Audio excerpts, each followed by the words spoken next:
Yesterday's Citi Field was the site of one of the more remarkable games in the Mets' 50-year history. What can they do for an encore today? Well, the young fans coming in will soon find out as the Mets start a series with their homegrown left-hander. At Citi Field in New York, the New York Mets play the Atlanta Braves. Mets baseball is presented in HD by IOTV. Get the best in HD free with IOTV. And a pleasant good evening, everybody, and welcome to Citi Field. I'm Gary Cohen. Keith Hernandez and Ron Darling join me in just a moment as the Mets open a three-game weekend series against the Atlanta Braves. Yesterday, the Mets came from 7 runs down to beat the Pittsburgh Pirates, their second-best comeback of all time. Now they take on the Braves, a team that starts the day 3.5 games out in the National League East. And Keith, they've done it with their pitching primarily, the best pitching in the National League, but they've also gotten some good offensive performances as well. Well, they're a team that plays great defense. They don't have a lot of speed. They don't steal a lot of bases. They're only averaging 3.8 runs per game. And there's Freddie Gonzalez, the manager, the first-year manager for the Braves. McCann, right now, the all-star catcher, is red hot coming into this game with 5 multi-hit games in his last 9, a hitter to be wary of. And Dan Ugler, the guy they acquired in the offseason, boy, he has just been a big disappointment so far. Coming into tonight, hitting 175, can you believe that, with only 16 RBI for the season. That's a guy they were counting on right now. And he's in a big slump right now, 4 for 51. And then, of course, there's Chipper. Everybody, all you Met fans know about Chipper. Now, Chipper's coming in the last 11 games hitting 179, but that means nothing when it comes to Chipper. He always thrives here in New York. This is a big series for the Mets coming off a big win. They're playing the teams out in front of them. Chipper Jones battling a knee problem and a groin problem, and the Braves also without Jason Hayward, their fine young right fielder. For the Mets tonight, John Neese is quickly developing into the Mets' most consistent starting pitcher. You know, he really has. He's won 4 of his last 6 decisions, and even more importantly, 11 starts this year. 8 of those have been 3 earned runs or less. And tonight he's going up against Derek Lowe, who had a brilliant April, even though he did not get a lot of wins. 160 career wins in his lifetime. His May has been up and down so far. He beat the Mets on April 16th, 6 innings, only 2 earned runs. Derek Lowe just turned 38 years of age this week. He's walked 10 in his last 2 starts. Mets and Braves opening a weekend under beautiful conditions at Citi Field. All the action tonight on SNY.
IOTV. Get the best in HD free with IOTV. By Verizon 4G LTE, built so you can rule the air. By Budweiser, great times are waiting. Grab some buds. By Bowmore Lanes, the world's most famous bowling alley. Now open at Times Square on 44th Street. Shouldn't you bowl more? By your Tri-State Ford dealers. And by Lowe's. Visit your local Lowe's to cast your MLB All-Star ballot and enter to win a trip to the All-Star Game. Compliments of Scott's. Hitting the road, take the Mets with you this season. Subscribe to MLB.tv today to see every Mets game live or on demand on your computer and your favorite devices. Visit Mets.com to order and get more details. MLB.tv. Baseball everywhere. Here's your Dunkin' Donuts around the majors for tonight. The Giants got a 3-home run, 6 RBI performance from Aubrey Huff last night to beat the Cardinals 12-7 and move back into first place in the NL West. Felix Hernandez, 11 strikeouts in 7 innings, and Carlos Peguero with 2 home runs, and the Mariners 8-2 win over Tampa Bay. And the Red Sox lose Daisuke Matsuzaka for the rest of the year to Tommy John surgery. The Boston Red Sox have lost 4 in a row to fall 2 games behind the Yankees in the AL East. Mets and Braves, first time at Citi Field this season on a beautiful night in New York. Come on back. First pitch coming up from Citi Field.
By Acela Express, where you can plug in and work or sit back and relax. Book now at Amtrak.com. Nice day for sitting out on the porch of the Acela Club. 74 degrees as we approach game time. There's your Braves starting lineup, brought to you by Ford. No Jason Hayward, no Nate McLouth. They're both on the disabled list. Jordan Schaefer and Joe Mather filling in the outfield for Atlanta. Uggla has been awful, but McCann and Freeman have been hot in that middle of the Atlanta batting order. Braves come in at 31-26, 3.5 games behind the first place Phillies.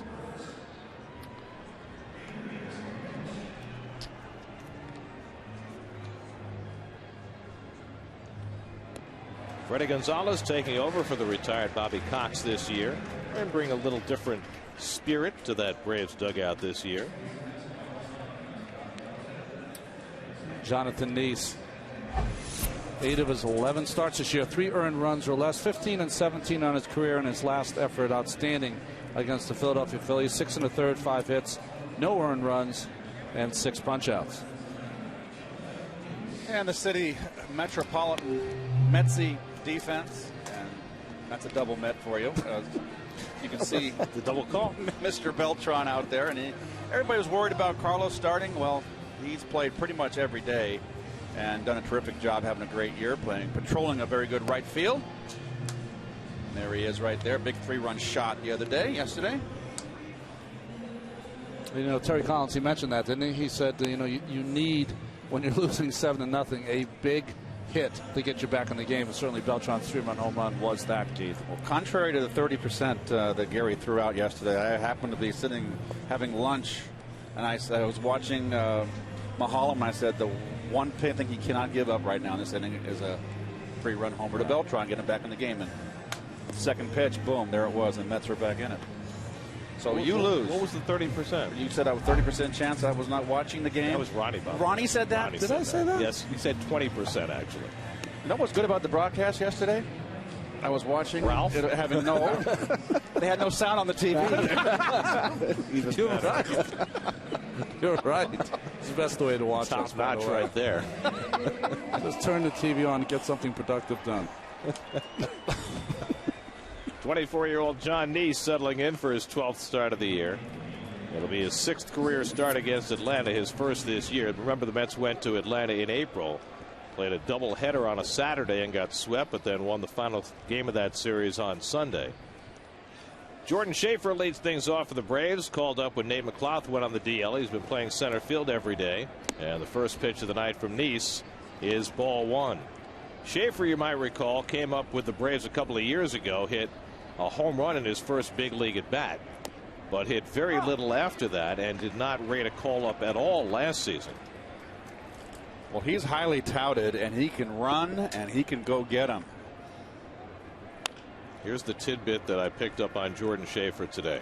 In 2000, that's 11 years ago, Baseball America rated him the top 13-year-old baseball player in the country.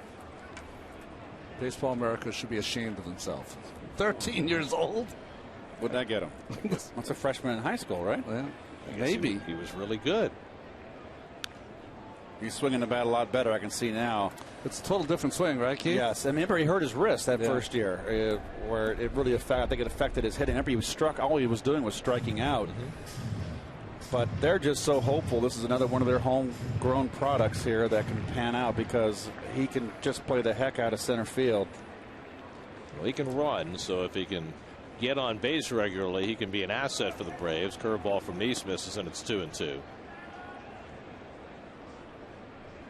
It'll be Schaefer, then Martin Prado, and Chipper Jones for Atlanta against Neese in the opening inning. And John misses with the fastball, and it's 3-2. Lance Barksdale, the home plate umpire tonight. Neese gave him a little withering look after that pitch. Well, let's just throw a strike. Use the big ballpark to your advantage. And he gets Schaefer on the foul tip for the first out of the night.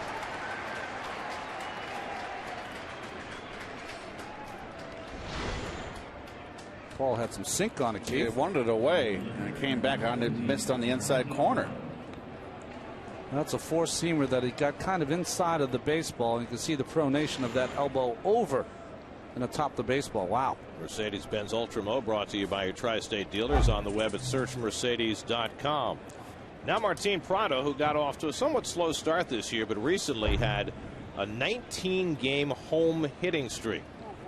So he has thrived at Turner Field this year. Prado asked to play left field this season after playing second base last year, and he's handled the outfield pretty well. And he hits one right back to Neese, who feels his position well, and there are 2 out. Nice quick right hand from Neese there. Lance Barksdale has the plate. A minor league replacement umpire, vacation replacement, Alan Porter, for our first look at him at first base. Fielding Colbreth at second, and the crew chief, Gary Cedarstrom, works at third. I hear some boos. Oh, it's Chipper Jones. Chipper hitting at .258, 440 career home runs, and the first pitch hit right back up the middle, and Chipper's got himself a 2-out hit. An all too familiar refrain right there. Career hit number 2,540 for the indomitable Chipper Jones.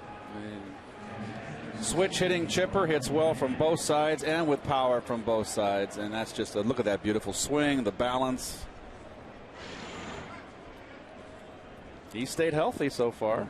Well, little aches and pains. Sort of healthy. I mean, he's got a torn meniscus in his right knee. He came out of a game earlier this week with a groin injury, and it's kind of been an every year thing for Chipper over the last 4 or 5 years. Well, here's McCann, who's been the hottest batter in the Braves lineup, hitting at .309, and he takes a strike. McCann 12 for 20 over the last 5 games with a couple of home runs, so he's just been raking. 6 home runs for the year, 30 driven in. Remember when he had the difficulty with his eyesight and he wore glasses? Was it not last year, Gare? And looks like he's either got contacts or he's got his eyes back to doing their job.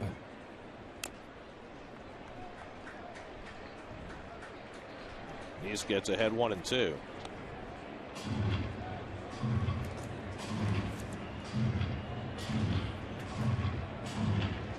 This is not a good place to be with all the pollen in the air. If you've got any difficulty with pollen, boy, I tell you, it's everywhere with the wind blowing. Just noticed that McCann was blinking a lot. The wind is blowing tonight, but not quite as hard as it was yesterday when it was just gusting all over the place. And McCann floats one out to left field, and Jason Bay doesn't have to move an inch, and the side retired. A hit and one left. The Mets will go to work against Derek Lowe in the bottom of the first with no score.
The bone bruise in the middle of my joint was going to feel, and that's definitely a lot worse than I thought it was going to be, and especially because it's weird because walking's not really painful and stuff like that. It's just as soon as I start running is when it starts getting bad.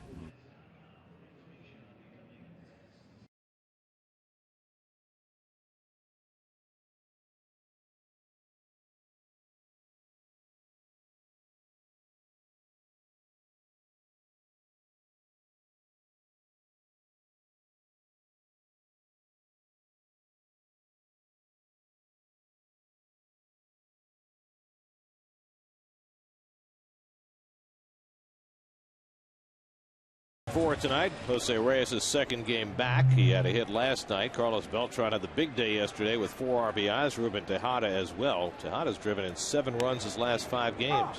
And Derek Lowe throws a first pitch strike to Jose Reyes. Well, Derek Lowe, 160 career wins. This is his 335th start of his career.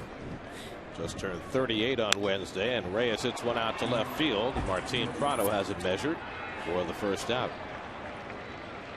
So Reyes is retired. 1 out, and Justin Turner coming up.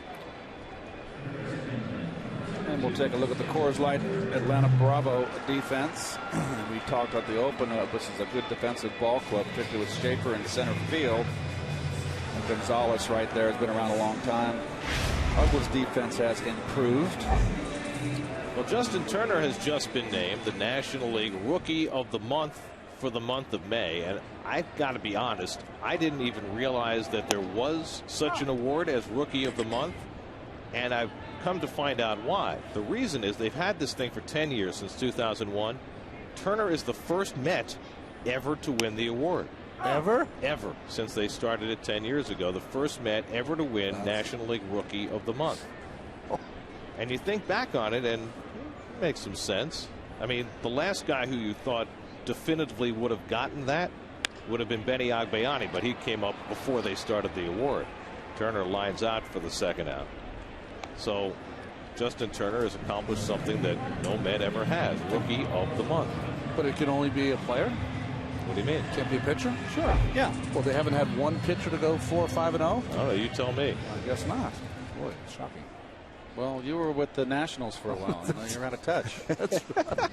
Here's Carlos Beltran, and Carlos takes a strike. Well, there are the numbers for Turner in the month of May, and certainly well deserving of the honor. 20 RBIs in May, and he wasn't even playing regularly until well into the month. 1-1 to Beltran.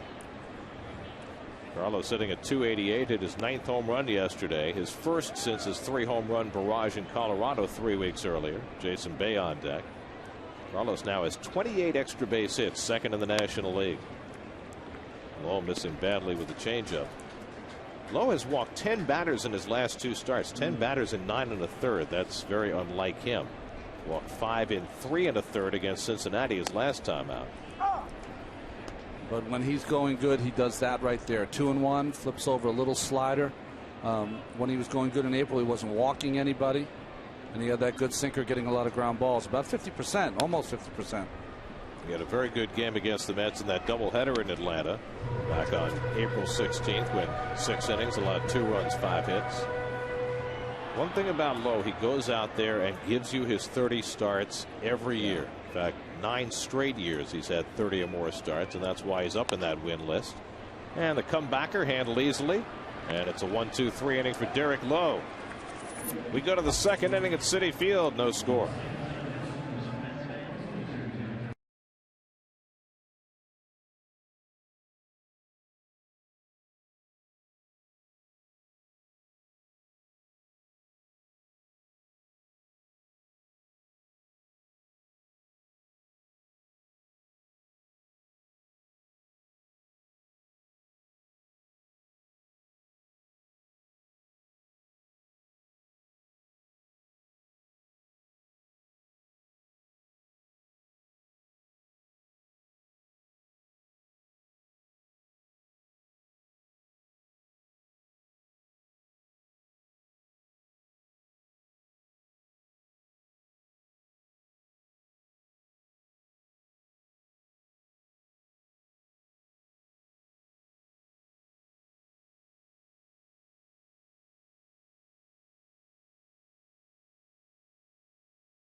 Field featuring the national teams from Ecuador and Greece this Tuesday at 8 p.m. are on sale. Call 718-507-TIXX or visit 507TIXX.com now for your tickets. They tell me the soccer field here is going to run from the third base line out to right field. Oh. I know there's plenty of room out in right field to fit that soccer field. So then one of the goals will be right up against the Mo zone. Right. Freddie Freeman leading off the second inning, and he hits it sharply toward the middle, and he's got a base hit. So Freeman, who's been hot lately, that's 11 hits in his last 21 at bats, and he's aboard leading off the second. Nice hitting right there. Ball down in the strike zone. Wants to come in. Did he get it in? Nope. Got it out over the middle. Freeman has taken on a much more prominent role now with Jason Hayward out of the lineup. That big left-handed bat to team with McCann in the middle. The problem, of course, has been that Ugla, the big right-handed bat in the middle of the lineup, has just had a dreadful season. Have you seen Ugla's numbers against left-handers? Well, it's kind of like it was a couple of years ago. Remember, he had the tough year against lefties while he was with the Marlins? This year, he's hitting 107 against lefties, 6 for 56 with no home runs. Make me quit. Call mom. Call mom. He pops this one up in his shallow right. Beltran hustling in. Tejada out, and Beltran gets there to make the grab. That was awkward. Beltran started in as though that was going to be easy, and then he really had to turn it on to get there. Well, you got some wind here. And he's calling it right now. He was more concerned, I think, with Tejada, and that's good. He's calling good communication. Tejada peels off. Was he saying I got it or Yola Tango? Get out of the way, son. I don't know. Vacate, Ruben. 1 out and 1 on. Now Alex Gonzalez. Gonzalez has been the Braves' best hitter against lefties, hitting .333 against left-handers. .269 overall. The veteran shortstop who can still pick it. I will say that you know, hasn't always hit for average, but he's always been one of my favorite players to watch. Defensively and offensively, he has more pop than you think. When he first came up and teamed with Luis Castillo as the double play combination in Florida, they were something to watch. They were. They were as good a keystone as there was. They weren't as good as Vizquel and Alomar, but close. Joe Mather, who's filling in for the injured Jason Hayward, is on deck. And that's yanked foul. Hayward's got a shoulder injury. He was playing with it for a while. He got a cortisone shot, tried to play some more. It didn't work out. They finally put him on the disabled list, and they're not sure at all when he's going to be coming back. Well, I think they were saying that they thought it was kind of rotator cuff tenderness, and it's in his right shoulder, left-handed throwing Hayward, but bothered him swinging the bat. Gonzalez pulls one down the left field line. That'll go all the way back to the wall. On his way to third is Freeman. He'll be held there by Brian Snitker, the third base coach. And in at second is Alex Gonzalez with a double, his 9th double of the year. And so the Braves have second and third and 1 out. 2 straight pitches, exact dittos. And another slider trying to come in, leaves it out over the plate. You see the full extension of the arms by Gonzalez. And Freeman here, I thought, you know, if you wanted to play it, doesn't run all that bad. I thought they were going to send him. I thought that they could have taken a chance this early. Well, just because of the part of the batting order that they're in, you got the 8 and 9 hitters coming up, and Joe Mather's been ice cold. Brian Snitker, though, decided to hold Freeman up. Mather 0 for his last 15, hitting at .283. He's been platooning with Eric Hinsky in right field in the absence of Hayward. Mets have the infield back, second and third, 1 out. And the first pitch curveball drops in for a strike. Oh, the IOTB pitch differential, when you see it from the east, they're trying to get that ball in and at the belt buckle. Almost looked like Gonzalez looking for that pitch, just never got there. Stayed flat. Yeah. Well, that cutter has become a little bit less of a weapon for Nice lately. Two straight curveballs, and he's ahead on Mather 0-2. I've always liked his hook and throwing it harder. He gets hurt with like anybody, Ronnie, I assume. When you get underneath that, don't get on top of that cutter, it flattens out like that one, and then you lose the velocity on it, too. So Nice in a strikeout situation, ahead on Mather 0-2. Nice has been averaging about 7 strikeouts per 9 innings.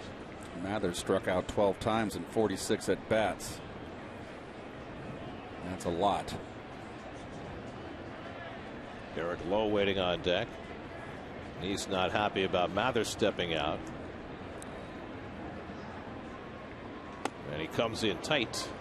Good pitch. This is 1-2. Nice, take that. A good pitch there. 0-2 inside. Move him off the dish. You know, what's interesting, guys, is if you watch Mather and you watch Tolley, Tolley's going through a series of signs on his body to give the indicator to Jonathan Neese before he gives the regular signs. Yeah, the curveball down. Now, why would he do that, Ronnie? I think that maybe in the last series, maybe they felt as though Atlanta was trying to get the signs, trying to relay the signs, so you make them a little more difficult to try to get. You mean having the runner at second base Yes. try to pick up those signs? You know, with a veteran guy like Gonzalez out there. And sometimes they're doing it for show. It means nothing. I'm going to drop a hammer on him here. Outside corner. Hit hard. Reyes with a great diving stop. Gets up and throws, but not in time. A run is in. It's an infield hit for Joe Mather, but Reyes saved a second run by making that great diving grab. And it's 1-0 Atlanta. Well, Jose has just been playing such good defense here. Look at this. That saves a run. And he gets up like a cat with the great arm. But I tell you what, Mather, a guy on the line, that surprised me. I didn't realize that he ran that well. That ball was ripped. That's 0 for 15 speed right there. Mather's 8th run batted in, so 3 hits in the inning have produced a run. And for the run-starved Braves, they'll take that. Now Derek Lowe with first and third and 1 out. We'll see how they handle this. Lowe 2 for 16 with 3 sacrifices this year. And he's up there to bunt the runner to second. No runner breaking for the plate. Gonzalez came late after Lowe got that bunt down. What? Because Josh Tolley was going out to get the baseball. That's a play where Josh has got to stay. Unless he has to get that baseball, Neese has got to make that play. That's a tough one. Yeah, it is. That's a Right. tough split-second decision for the catcher to make. And we've seen the Mets score a run on a play exactly like that earlier this year. Not designed as a safety squeeze, but wound up that way. Ike Davis. This one's bunted and coming home, and now they've got Gonzalez in a rundown. Good. Turner runs him back toward the plate, puts the tag on, and the runners stay at first and second. So that one appeared to be designed as a safety squeeze, and it did not work. I'll tell you what, I have never liked the safety squeeze. I've never seen it work. I think that was a bad decision by Gonzalez, to tell you the truth. Although he's getting the high five, must be for the double. No, you're right. And he's going all the way. squeezing. It just late break and not a good bunt. I mean, he wasn't running on the pitch to make you think it was a suicide. No, it squeeze. definitely wasn't a suicide, but I don't know what the heck they were thinking here. So the play goes 1-2-5 on Gonzalez for the second out. Mather at second and Lowe at first. Another important thing is the good fundies by the Mets there. You said it here, 1-2-5. Only 2 throws on that rundown prevents the runners from advancing. Well, I'm wondering, as Jordan Schaefer steps in, and maybe we can take a look at it later, how it is that Mather didn't get to third with Turner running the runner Gonzalez toward the plate. Inning is over. The Braves get just the 1 run. 1-0 Atlanta.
After the inning was over, Freddie Gonzalez coming over and talking to Alex Gonzalez about what happened on that safety squeeze play. I'm assuming that it's a safety squeeze. Now your job, watch him run him back. You see both guys are inside the line.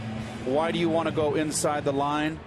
Because Toley's a right-hand thrower. You want his throwing hand away from the line. As that right shoulder is farthest away from the line. It's also to the glove side, too. Yep. So it's good. Jason Bay leads off the home second with the Mets down 1-0. Jason hitless in his last 10 at-bats, hitting at .228 for the year. We were talking about Justin Turner winning Rookie of the Month. Now I'm learning all about this Rookie of the Month concept. Jason Bay won 3 Rookie of the Month awards in 2004, his rookie year with the Pirates. So while the Mets had not won one, they have a player who has won several Rookie of the Month awards. It's like all those Met pitchers that threw no-hitters somewhere else. Exactamundo, my friend.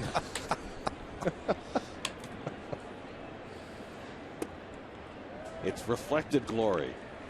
3-1 the count.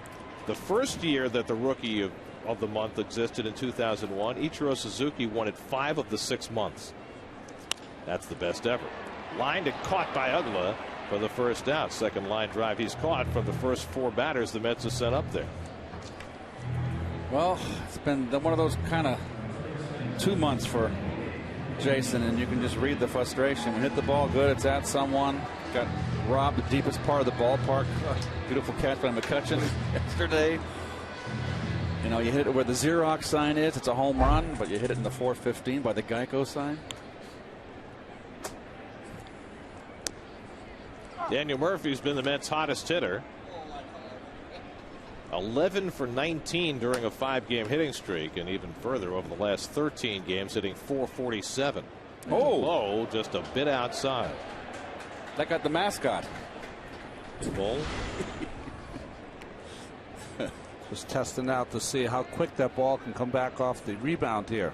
Remember in Wrigley Field, Ronnie, it was always you That's never right. knew you never knew how the ball would come back off the brick behind home plate. He was just testing. Looked like he was aiming for the Citi Field logo. Gonzalez fields the ground ball and throws out Murphy, so Lowe's retired the first 5. Aaron toss aside.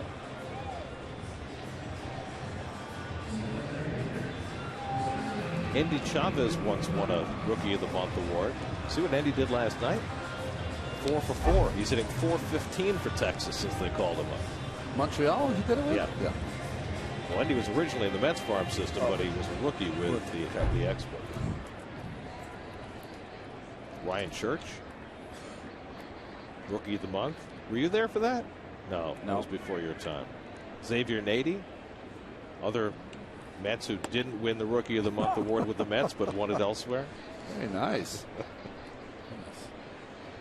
Angel Pagan has hit in 7 straight games since coming back from the disabled list. Josh Toley on deck.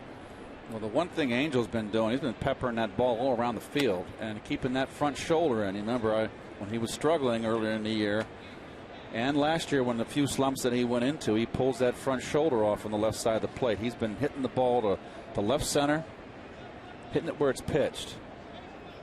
You know, he told me something very interesting the other day, Keith. I don't know if you heard me mention it the other day. He said, early this season, after I had the good year last year, I was listening to what other people told me that I was supposed to be doing. In other words, he was hearing people telling me he needed to hit more home runs. And he said now he's forgotten about that. Well, you know what? You're number 2 hitter eventually. He drives this one toward right center. Chasing back is Schaefer, and he gets there to end the inning. So the Mets have hit some balls hard against Lowe, but he's retired the first 6. After 2 at Citi Field, it's 1-0 Atlanta.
the third inning at Citi Field.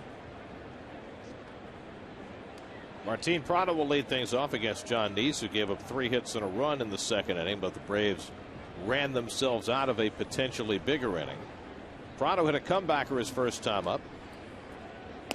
Let's see, Neese already has 3 assists over the first 2 innings. He's making like R.A. Dickey, fielding his position well. What's interesting about that, though, is that the Braves clearly have a game plan of hitting the ball up the middle. 3 of their 4 hits have been up the middle. Well, the Mets pitchers have been working awfully hard. I saw Chris Capuano for a half hour working on bunt plays and covering first. You know, he thought those were plays that he should have made in his start. I think they were very difficult, but you know, he expects a lot of himself defensively. And he is a good fielder. He's mad at himself with yeah. that swinging bunt that he barehanded and didn't make the play. Hit hard, but right at Turner, who was playing the line. 1 away. The Mets have taken to playing the line with their lefties on the mound. Well, they play extreme positioning in the infield, particularly in the infield. 1 out, Chipper Jones coming up. Let's check in with Kevin Burkhardt. Kevin? Guys, it's the 9th year of the Mets affiliation with Project ALS. They've raised over $1.9 million for the cause. Val Estes, the founder, one of the founders of Project ALS. It's always great to catch up with you because you always tell us some interesting things about what's going on as Beltran's going to get under make this catch. What is new and what's being done to try and fight this horrible disease? Hey, Kevin, it's great to see you guys and all Mets fans for the 9th year in a row. The great news is that we're closing in on the first effective treatments for ALS. The other thing people should know is that everybody in this stadium, everybody sitting at home tonight, should understand that ALS, Parkinson's, Alzheimer's is going to affect all of us at some point in the next 10 years. So we all need to get on the bandwagon here.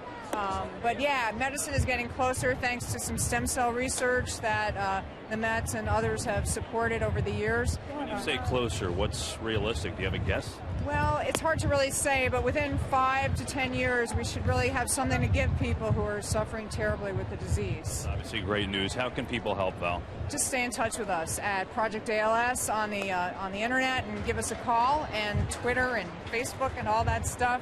We just love the Mets so much and love the Wilpon family. You've done a lot with it, Val. It's always great to catch up with you. Thanks, okay? You're not too bad yourself. Thanks, Kevin. Hey, guys, Valerie, just a trooper for this, lost a sister to this horrible disease, so please go on and help if you can. All right, let's go back to you. Certainly a tremendous cause. Meanwhile, John Neese put together some really terrific pitches against Brian McCann this at-bat. A red-hot McCann. Ahead 1-2, and the curveball, he just barely got a piece to stay in there.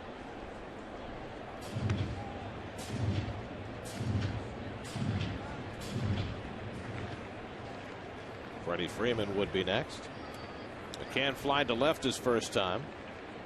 And he goes down on the fastball. That's some fine work by Neese to get McCann. And the Braves are on 1-2-3 for the first time tonight. It was a 1-0 Atlanta, middle of the third.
City's Teammates in the Community Week took place at the Manhattan campus of the VA New York Harbor Healthcare System, which proudly serves the men and women who have served our nation.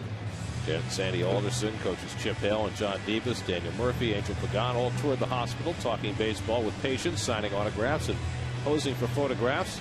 The military theme of the second annual Teammates in the Community Week builds on the Mets and City's ongoing commitment to support the troops. Lower third of the order up for the Mets against Derek Lowe in the third inning. Josh Thole leads off, and he takes a strike. Mets have hit several balls hard against Lowe, but he has retired the first 6. Well, Lowe's the kind of guy that puts it in play, even though he's got 58 strikeouts in 67 innings. Now in his 15th big league season, and Thole has the first Met hit as he pokes one down the line, and he's going to have to hold at first base as Prada, who was playing over that way, got to it quickly. And so the Mets get the leadoff man on in the home third. Good matchup for Thole. He goes the other way well. That's all you can do with a sinker like that. That's a pitcher's pitch. You know what's interesting about Thole when he pitched to him? The ball down outside, he handles very well. The ball up, he does not. He ends up hitting balls in the air to center and left field. And so it's not surprising that against a sinker baller like Lowe, he's now 6 for 12. It's a good matchup for him. So now Ruben Tejada, and boy, has he been swinging the bat well. Couple of big bases loaded hits this week, including the one yesterday that got the Mets within 2 runs, and then the sacrifice fly that gave them the lead for the first time. 7 RBIs in his last 5 games, and his batting average at .313. Well, one thing I've noticed with young Ruben is that he will fight off some pitches and keep the count, to keep the at bat going, and then get a pitch. It's a big 2-out base hit he got there the other yesterday. Well, Terry Collins was saying that the 16 pitch at bat against Bastardo of the Philadelphia Phillies, he said, was very impressive. He worked a walk after that, and he said ever since then it seems he's showed more confidence at the plate and been more selective.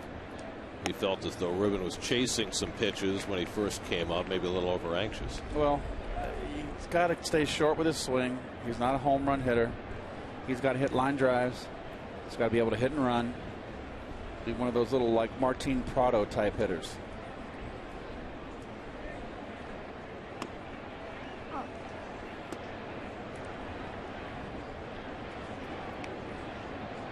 Two and one to Tejada with the pitcher on deck. And you watch Brian McCann. He'll look into Freddie Gonzalez and the other sorted coaches to get signs whether you're going to throw over there. And then the great thing about McCann, he gets a very low target for a big man. Double play ball. Gonzalez with the flip. Uggla with the turn. 6-4-3. 2 out and nobody on. Well, the old sinker ball pitcher and a pitcher's best friend. That's 2 for the price of 1.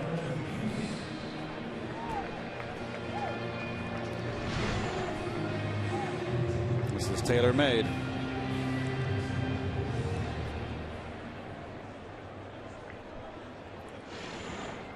I think I've seen a second baseman do what Uggla just did. He hopped from one foot to the other on the bag. I mean, most guys, once they are on the bag, will come off the bag to make the throw. He was down a little. He knew that was a easy double play. Great part of that play is the reason that Gonzalez is such a great shortstop. He not only fielded the ball, but when he showed it, he took it right out of his glove and he showed it to Dan Uggla. So it makes it so easy. There's no glove involved, no leather, no uniform, just all ball. Routine play right there. That's the things you work on all the time, all spring training, before games. We take your ground balls. And Neese takes a call, 3rd strike. First strikeout for Lowe. And so Lowe has faced the minimum over the first 3 innings.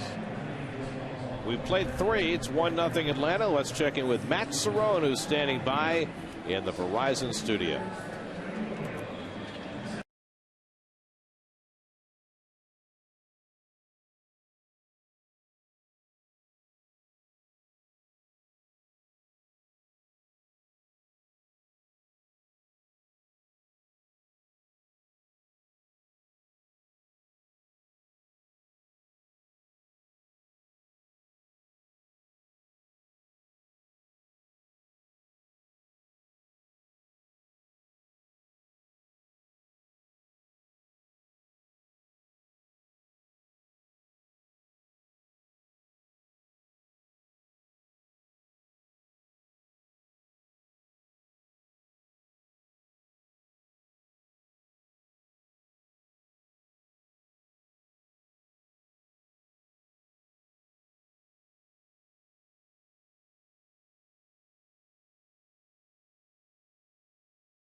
On an all-new Mets Weekly, get an inside look at Carlos Beltran and his revived season, plus a look back at some favorite Mets traditions from the past on Mets Weekly. New episode Sunday at 6 only on SNY.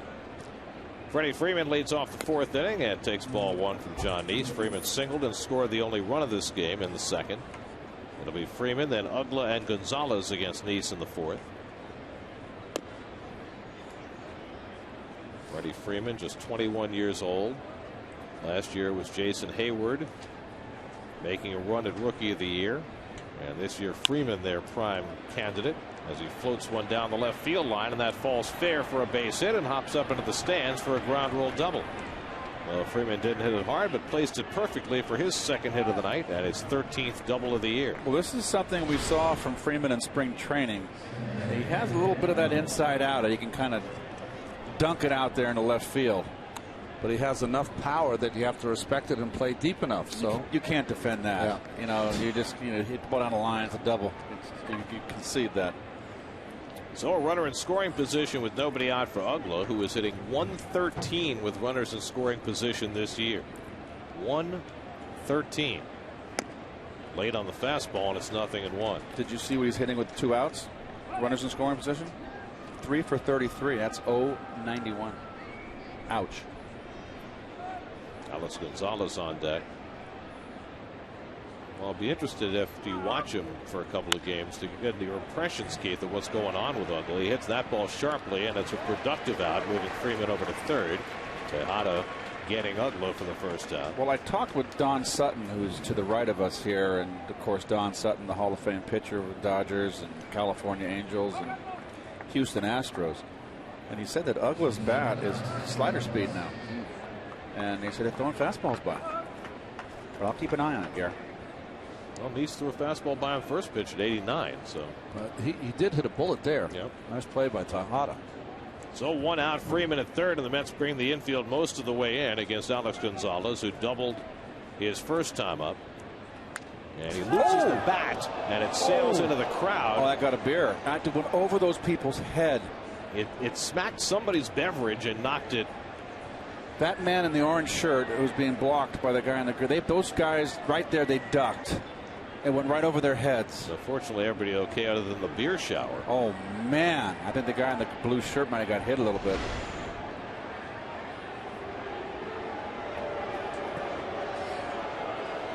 Oh, my word. It's a direct hit on the beverage there. So it didn't go over their heads, hit in between them. Oh, lucky. I think he got nicked on the arm. It's about all. And they will get to keep the bat. Well, you know what? You can keep the bat, but that bat's got a gamer. That's got hits in it. You give him another bat. Well, and that's what happened. I think that Alex has been. He wants that gamer. You know, the one thing I'll say about that scene, as we saw the bat go into the stands, you could see people in the front couple of rows with their backs turned to the action. Right. And you can't admonish people enough. If you're going to sit that close, you have got to pay attention. Those bats and balls get into the stands in a real hurry. And it's one of the things about going to a ball game these days are the number of people who don't pay strict attention to what's going on in the field. And that's fine if you're in the upper deck, but if you're close to the action, you really have to pay attention. And I think now with the new stadiums and bringing the fans closer in like Wrigley, you're that much closer to the home plate area. You've really got to watch it. 1-1 to Gonzalez. And he bounces one, and Tolley with a good stop. 2-1. Nice play by Josh right there. Good positioning. Very nice. Nicely done. You get to go to the head of the class. He's turned his body into a cushion. 2-1 curveball. Oh. And he got it over. 2-2. Good pitch. I like when he throws the slow one, Ronnie, on the outside corner to right-hand hitters, where he gets in trouble if he gets it over the middle or in off speed. It's a good one to drop on the outside corner. Looking for a strikeout, and he's got it. Comes upstairs to get Gonzalez, his 3rd strikeout, and that pins Freeman at 3rd. Now there are 2 out.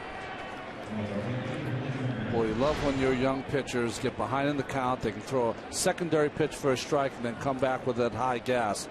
Just a method and a meaning to every pitch that Jonathan Neese threw in that at bat. Now, do you pitch to Mather or do you walk him and go after Lowe? And they're going to walk. The Mets are going to walk. Yeah, Derek Lowe cannot hit, and I'm knocking on wood here for Mets fans, but he is not a good hitter. Mather had the infield hit that drove in the only run of this game as Neese nearly threw a wild one on the first intentional ball.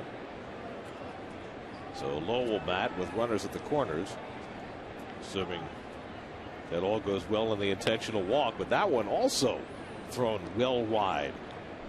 Sometimes those intentional walks can be a little dicey. I don't get it. It's really only playing catch from 60 feet. Oh, well, that's kind of like pitchers who have trouble throwing to first base. Yeah, that's right. I don't get that either. But I understand it. I understand it. You work. You have a lot of pitchers now that have been pitchers since they were kids. Didn't play a lot of different positions, so they know how to throw from 60 feet, 6 inches. Don't always know how to throw when they're playing an athletic position. Can I ask you a really stupid question? Does anybody ever practice an intentional walk? Yes, you do. You do. In spring training, sometimes you do. You stand out there and you do practice that. You do. I've never seen it. Yeah, you have. What a waste of time. It is. Well, no. It's because they don't know what to do with the pitchers during spring training practice. They go, you know what? Have them work on the pitcher. Here's Lowe as the throw goes to first and Mather's back. Of course, the rule about catching the intentional balls, you're not allowed to leave the catcher's box until the ball's released, although every catcher in the world violates that rule. There's a curveball for a strike to Lowe.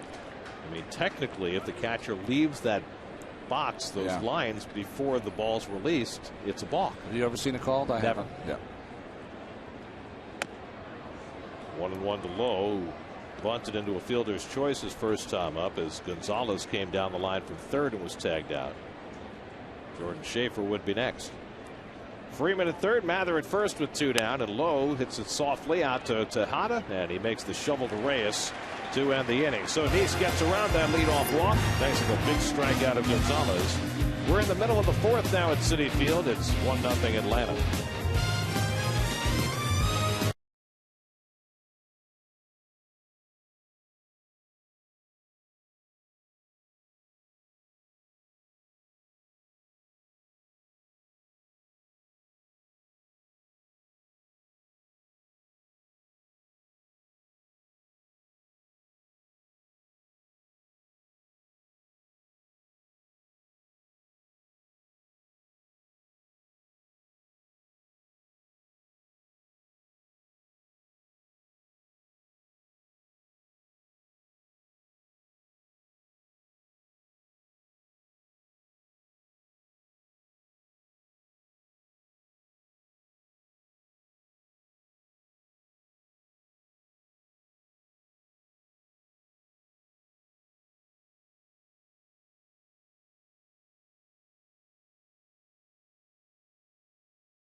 Local youth baseball leagues with the SNY Play Ball Award presented by Sports Authority, offering $5,000 grants to in-need organizations to be used for new equipment, uniforms, or field improvements.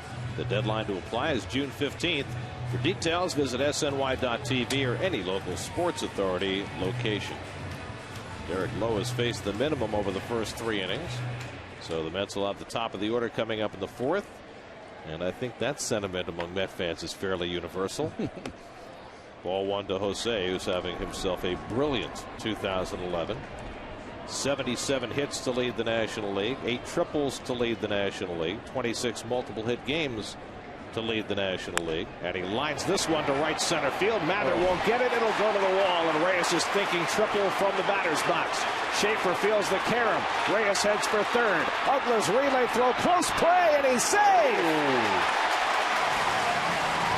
Chipper Jones thought he had him. But Reyes slides in with his 9th triple. And Freddie Gonzalez will take up the argument with the third base umpire, Gary Cedarstrom. Lance Barksdale, actually, the home plate umpire, made the call. He went over to third base.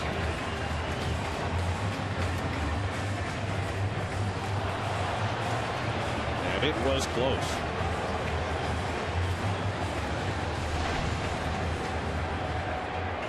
Sinker out over the plate. Jose jumps all over it.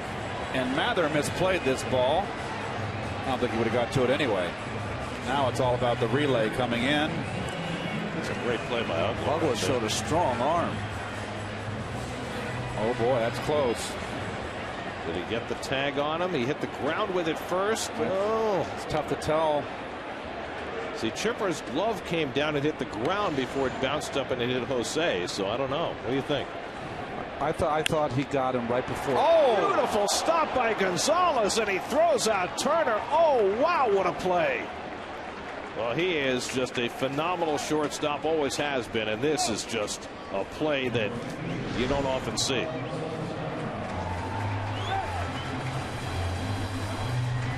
And that is not an Olay, folks. That ball was hit too hard to get in front of. That's just all pure reaction. And here's another look at Reyes. Let's see if they got him before. I thought he was out. Yeah, I do too. It did hit the ground, but it popped up and caught him right in the lap before he got that left hand on the bag. The right hand was forward, but it never got to the bag. Beltran had a comebacker his first time up. The infield is in, and Carlos takes it wide 2-0. Surprised that Freddie Gonzalez had the infield in for both Turner and for Beltran with a 1-0 lead in the 4th. You see right there. Well, you know, that's a team that's been struggling to score runs. Can't see if that right hand is on the bag at that point. That's a base hit for Beltran to tie the game. So Carlos drives in his 33rd run of the year. Reyes comes home with his 38th run of the year. And the Mets are even at 1. Reyes has been the catalyst in every respect for the Mets.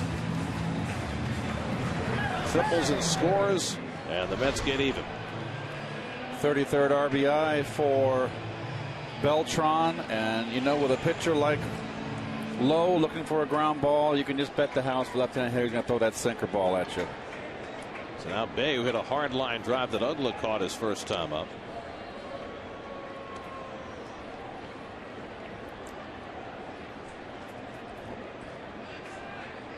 And the Mets have really hit some shots against Lowe in these first 4 innings. Correct me if I'm wrong, Gary. It was in yesterday's game that Carlos Beltran tried to steal third. He took off for third in the 6th inning. Polino hit a comebacker, and Carlos went head first into third base, so it was not actually a stolen base attempt, at least in the scorecard, but it was the first time we've seen him take off in a stolen base situation. And that's a good sign, I think. It is. Derek Lowe, though, very difficult to steal off.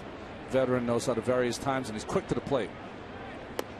Now he's behind on Bay, 3-0. He's throwing Bay a steady diet of breaking ball. Did the first at bat too and fell behind. Swinging 3-0 here, looking for a fastball. Why not? You could do it.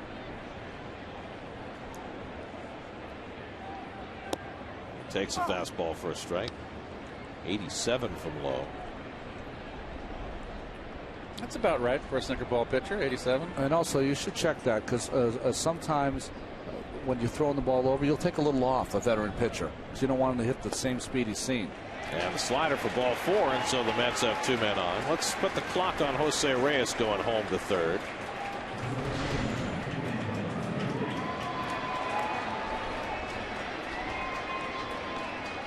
He smelled triple right out of the box. Wow. He made up his mind right there to go for it. And it was very close. See, the umpires rotate on that play, Yes, so the do. home plate umpire, Lance Barksdale, winds up making the call at third. Daniel Murphy takes a slider for a strike. 10.75.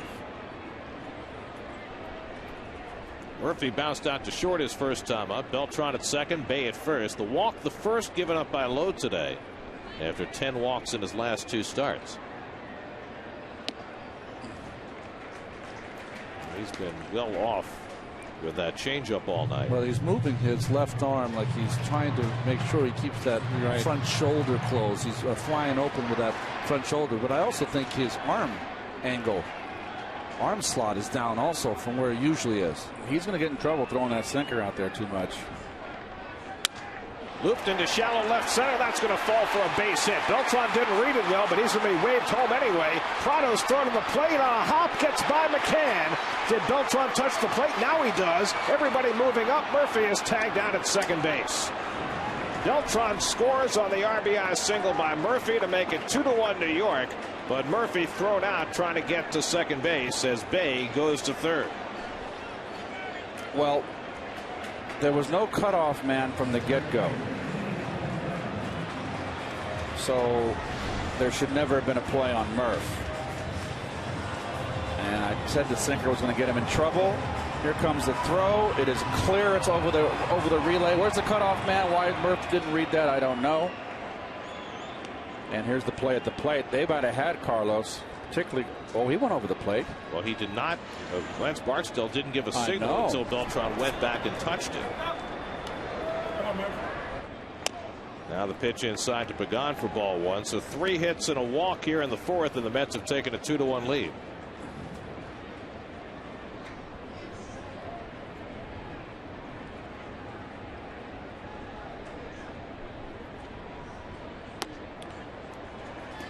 All right, we'll take a look at this play again, and we'll see where the cutoff man is here. Prado cuts it off. Look at no cutoff man, folks, and for ball to the moon. Everybody should have been going. Should have been read that easily. Bay should have been at third. Murph should have never hesitated, and once he hesitated, never gone. They're going to charge an error on Prado as Pagan lines a base hit, and that'll bring home a run. Jason Bay comes in to score, and it's 3-1 New York. So Pagan drives in his 9th run. He's now hitting all 8 games off the disabled list, and the Mets are really hitting the ball hard against Derek Lowe. They did in the first 3 innings, didn't have anything to show for it, but they put together 4 hits for 3 runs in the 4th. Oh, sinker ball against the lefties, Ronnie. It just you can't live out there. You can't live out there. You got to pitch inside, and for starting pitchers, this paralyzes you. These 2-out knocks to drive in runs. Well, Pagan having himself a fine week and a half since coming back, and now Josh Toley will bat. Anyway, on the Murphy hit, they charged an error on Prado, the left fielder, allowing Bay to go all the way to third. And then the put out on Murphy at second base goes 2-4. These errors for outfielders are always very tough. One-hop throw to the plate that just skipped by McCann. Toley hits the comebacker, and Lowe makes the play to end the inning. But the Mets put up 3 runs as Reyes got it all started. Jose with the triple to right center barely beat the play at third, and the Mets took advantage to put up 3, and they lead it 3-1.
Bridge is the Jose Reyes Rally. About 400 people here today, all started from blogs and Twitter. The Keep Jose Reyes. They all got orange shirts on, and that's a pretty big following out there, that's for sure.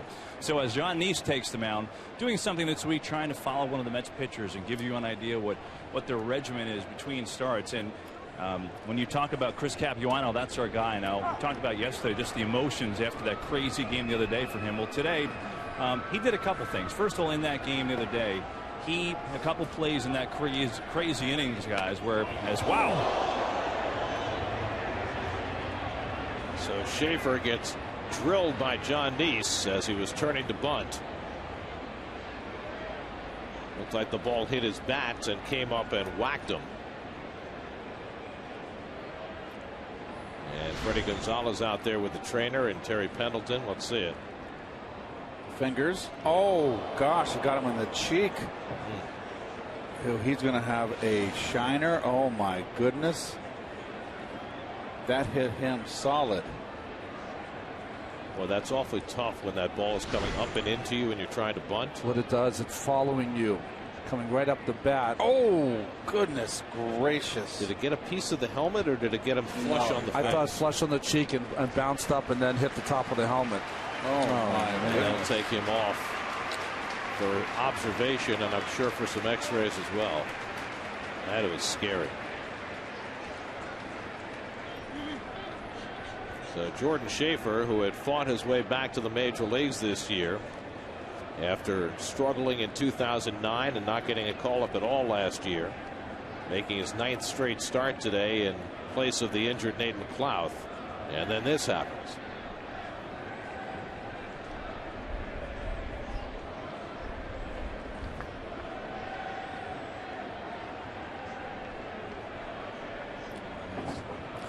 Ice. Well, Freddie Gonzalez is coming out and talking to the home plate umpire Lance Barksdale, and I'm not sure what he's upset about. He's saying that it was hit by a pitch. Well, clearly the ball hit the bat.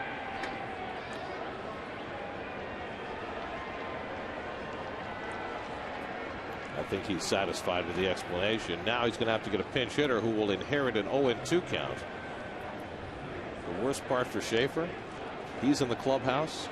He could get charged with a strikeout. Yes, he could. Just hope that his cheek and face and everything else is fine for Mr. Schaefer. It's awful. Neese is on the mound throwing some warm-up pitches, just trying to stay loose. I would assume they'd use Matt Young in this situation. Hinske, looks like. Is it Hinske? Yes. Yep. So they'll throw up the big bat of Eric Hinske, who has been sharing right field lately with Joe Mather in the absence of Jason Hayward. Who's going to play center field now? It's a strange choice because Mather's really the guy that would have to play center field. I think they could play Mather in center. Mather? Yeah. We've seen him in spring training playing center when he was in the with the Cardinals. So Hinske goes in to bat for Schaefer, inherits an 0-2 count. Any result other than a strikeout is charged to Hinske, but if it's a strikeout, it gets charged to Schaefer. So we'll get a report on Jordan Schaefer as fast as we can. Meanwhile, Neese goes back to work, has to shake it off, and faces the power bat of Hinske with an 0-2 count, and he fouls it away. I don't know how he fouled that, but great job by Hinske. Fresh off the bench. Like Walt No-Neck Williams up there.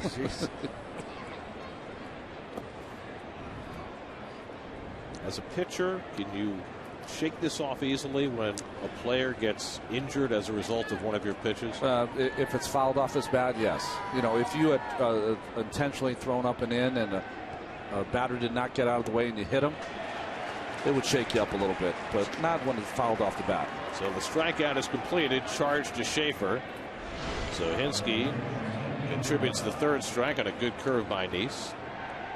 Now let's go back to Kevin Burkhardt. Kevin? Yeah, I was kind of talking, Gary, how this week I'm following Chris Capuano from start to start to give you an idea of his routine. And Now, first thing he did today, he wasn't pleased with a couple of fielding plays he made in that start on Wednesday. So what does he do? He gets the coaches out here early. First thing he does, he has bunts to the third base side that he practices. He said after watching film, he needs to get off the mound more aggressively. Practice that for a while. He also practiced to play the first base, that play with Murphy that started off the inning, but he wanted to make sure that he got his left foot on the bag and did a little bit better job of that. So he practiced that today. Then he went in the hot and cold contrast tub. Basically, you're talking about a hot tub that's 104 as Prado spins himself into the ground. Talking about what an inning for a story, huh?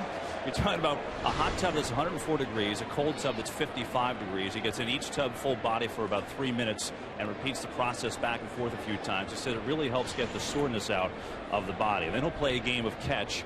Then it's on to the weight room. He does leg work, and he does a lot of hip and groin work. He says, over his career, he's had some tightness in those areas, so he does specialty work to make sure those areas are good. And then finally, 45 minutes of cardio work, various stuff, guys. Prado drills one toward the left field corner, and that hits off the wall on the fly. Bay plays the carom. Prado heads to second, and he's in safely with a one-out double. So one pitch after crumpling himself into the ground trying to get a curveball, Prado comes back with this. Another second ball hit hard by Prado. Fastball in off the base of the wall. And he's always been a Met killer. Nice swing. Right on it. So that's the 6th hit for the Braves against John Neese. Now Chipper Jones comes to bat at the tying run. Put the first pitch in play each of his first 2 at-bats, a single and a fly ball to right. And he swings again at the first pitch and hits it out to right. Beltran over, and that's the second out. Tagging is Prado. He'll go over to third. So Chipper wasted no time in any of his 3 at-bats today. 3 pitches, 3 results. And now Brian McCann with 2 out and a runner at third.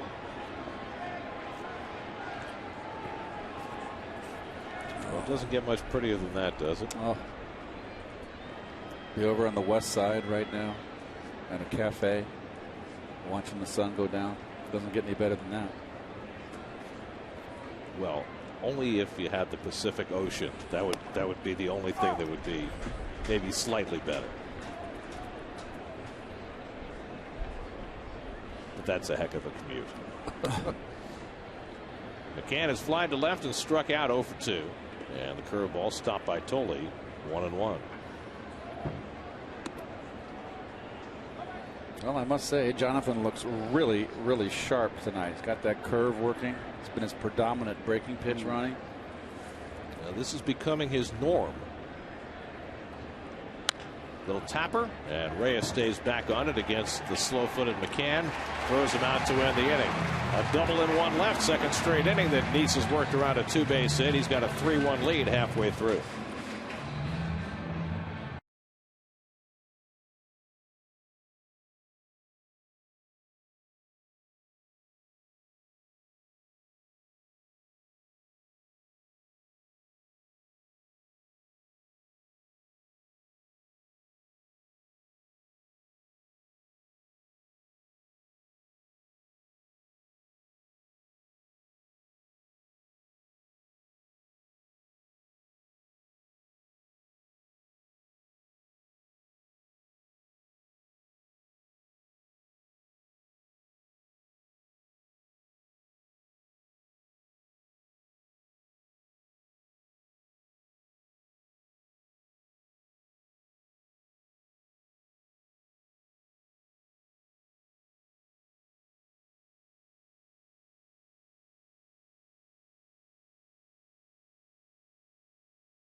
Braves got a run in the second, but the Mets, sparked by Jose Reyes' leadoff triple, got 3 in the 4th.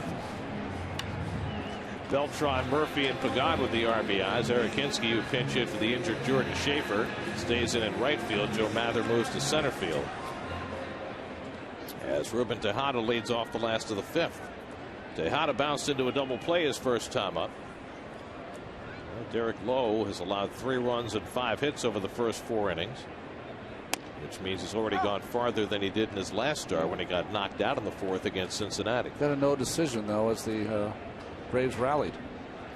Derek Lowe is the 4th oldest pitcher to start a major league game this year at age 38.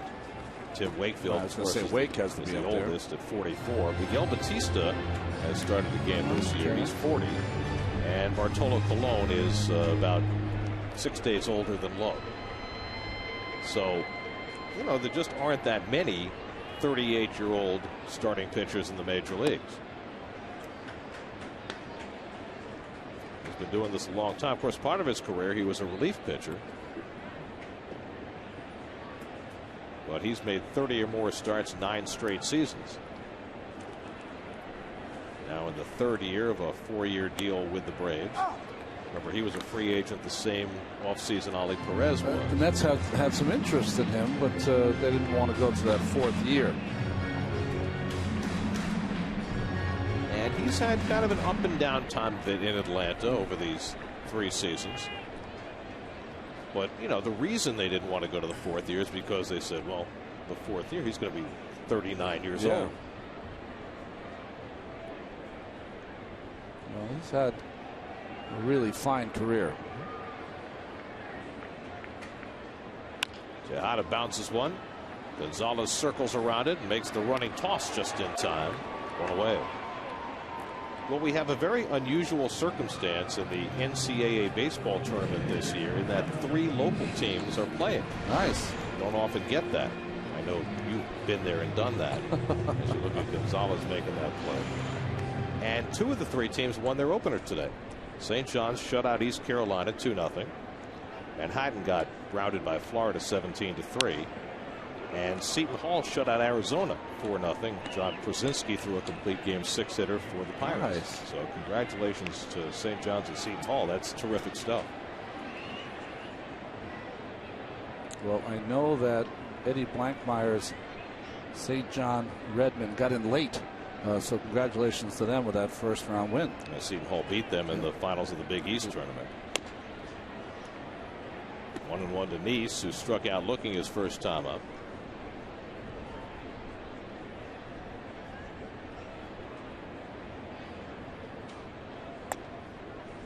See, the politically correct folk will correct your use of red men. Oh, that's right. Sorry about that. Red Storm. Just old. Sorry about that, folks. There's no way around that either. You know, you can say red men chewing tobacco. You're not supposed to say that either. Oh, that's right. So I think you should say Red Storm. Yep, Red Storm. You're right. Well, technically, then you shouldn't say Atlanta Braves. 2 out. I'll be out of words here in a second.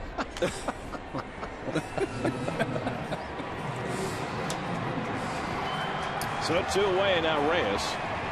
He's looked like he got stung during that time at bat, and it's his pitching hand that he's hanging as he picks up that helmet. It was the off the end of the bat. He got it off the end of the bat, and that just, it's like those cartoon characters. Well, Angel's laughing at him on the bench, so it can't be that serious. Good sign, I think.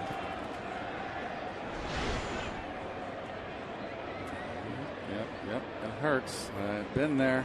You should try it in Montreal in October, September. Well, the question, of course, is will it have any impact on him when he goes out to the mound for the next He's having a good moment with it. It's fine. You're kidding me? He's got a 2-run lead. Pitching a fine ball game. Wants a little W.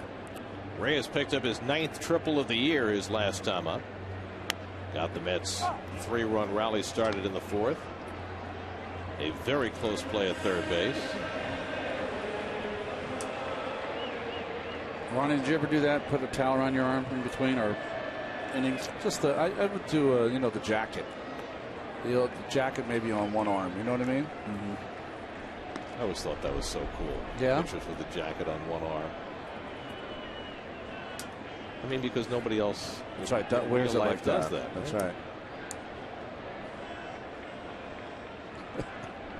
Get a rubber ball to squeeze. Reyes down the left field line, and that's going to drop for a base hit. Prado over to cut it off, and he'll hold Reyes to a single. Very nice play by Prado to keep Reyes to just one base, but there's another multiple hit game for Reyes, his 27th. And that makes the Don't Trade Reyes crowd very happy. Well, that's one thing that Jose has been doing that I've noticed too, Gary, this year, is that he's been using all the field. Hasn't been trying to pull.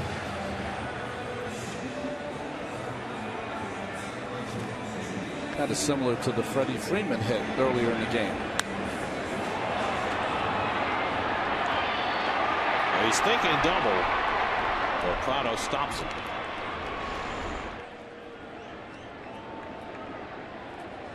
Reyes with 19 stolen bases on the year. Justin Turner, the batter, has hit the ball hard twice, lined out to short, and then Gonzalez made that brilliant play with the infield in the fourth. Well, Reyes had 6 straight multiple hit games till yesterday when he managed just one, but right back on the case today. His 27th in the Mets' 57th game. Mets 57th, his 54th, so he's had multiple hit games in half of his games this year. That's remarkable. Carlos Beltran on deck.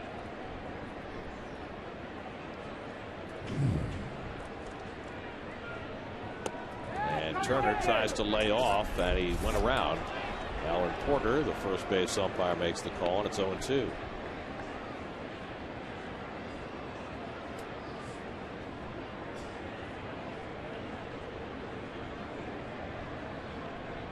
Good time to run. 0-2, protect your hitter. Seen it done before. Not going, and it's dribbled to the right side. Uggla makes the play on Turner to end the inning. So a hit and one left. 5 in the books now at Citi Field. Mets lead the Braves 3-1. And still buzzing.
It just keeps getting prettier by the minute. Wow.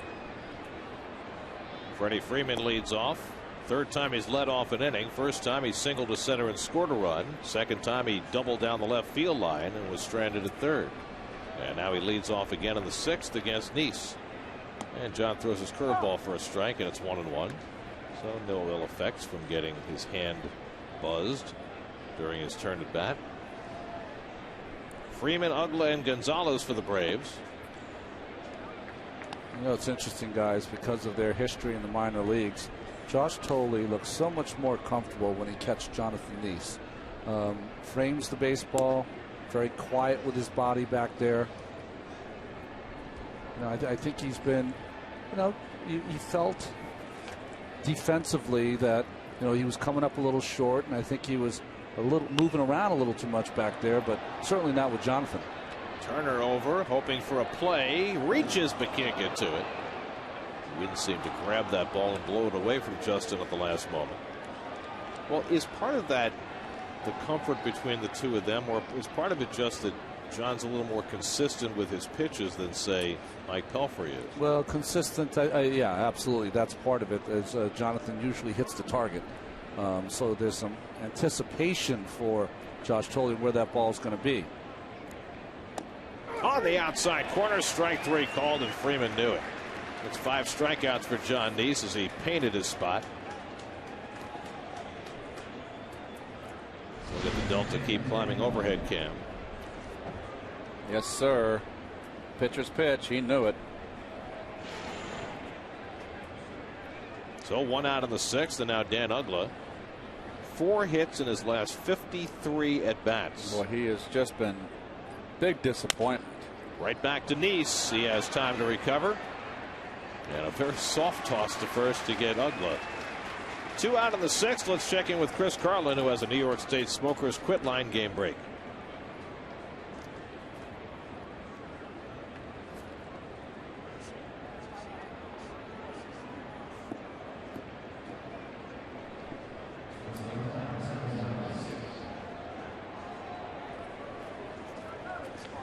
Cole Hamels on the mound for the Phillies tonight. Phillies lead the Marlins by 2 and the Braves by 3.5 in the National League East.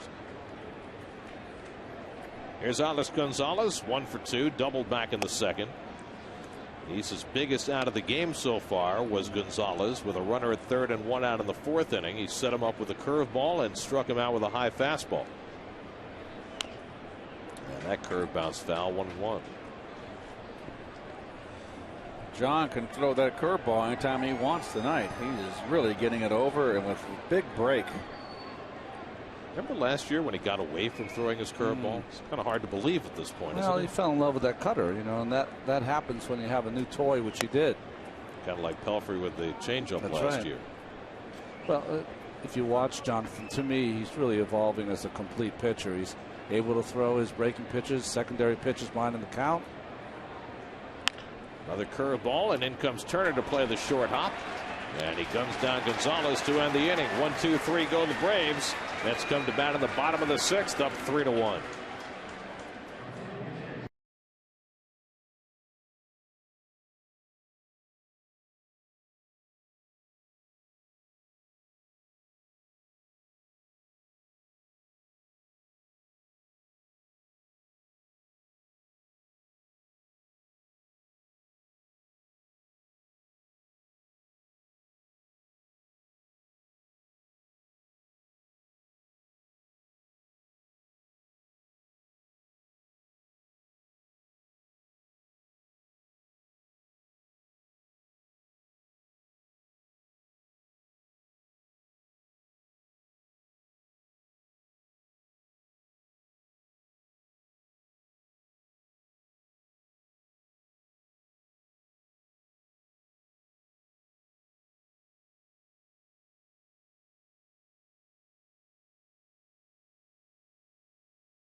NYN Toyota. You could enjoy 2 amazing theme parks, nonstop nightlife, and a 3-night stay on site at the exciting Hard Rock Hotel. All you have to do is go to sny.tv/Toyota and enter the Toyota Fan Flyaway Sweepstakes today. Beltran first pitch swinging, grounds one down to Freddie Freeman for the first out in the bottom of the 6th. 1 away. Jason Bay coming up. Time to check out more amazing memories from '86 presented by Citi, and the spotlight tonight on Rick Aguilera, who started 20 games at 110 for the '86 Mets. Aggie went on to a great career as a closer in Minnesota, but started out with the Mets in '85 and in '86 had a terrific season for the Mets. And Ricky Aguilera is standing by with Kevin Burkhardt. Kevin, big time, setting Pete Rose to the bench in that highlight. Rick, it's good to see you. Good to be seen, I guess. Good to be here. You know, you're coaching high school ball now. I mean, what is it about that game at the root of the game as Bay bounces to second? Well, I was missing the game. I was, a couple of parents back where my kids go to school, and the athletic director says, what are you doing? I says, I feel like I'm a taxi driver taking my kids back and forth to school, and asked if I'd be interested in helping out the baseball program. And so I was assistant coach for 4 years, and I was head coach for 4 years, and now back as an assistant. So it's been a lot of fun. You came up with the Mets in '85. What do you remember about your debut in Philly? Well, I could. In fact, I was just sharing this story not too long ago. Came in relief in the 9th inning tie game in Philly, and I remember just finishing my warm-up pitches, and Keith Hernandez came over to the mound.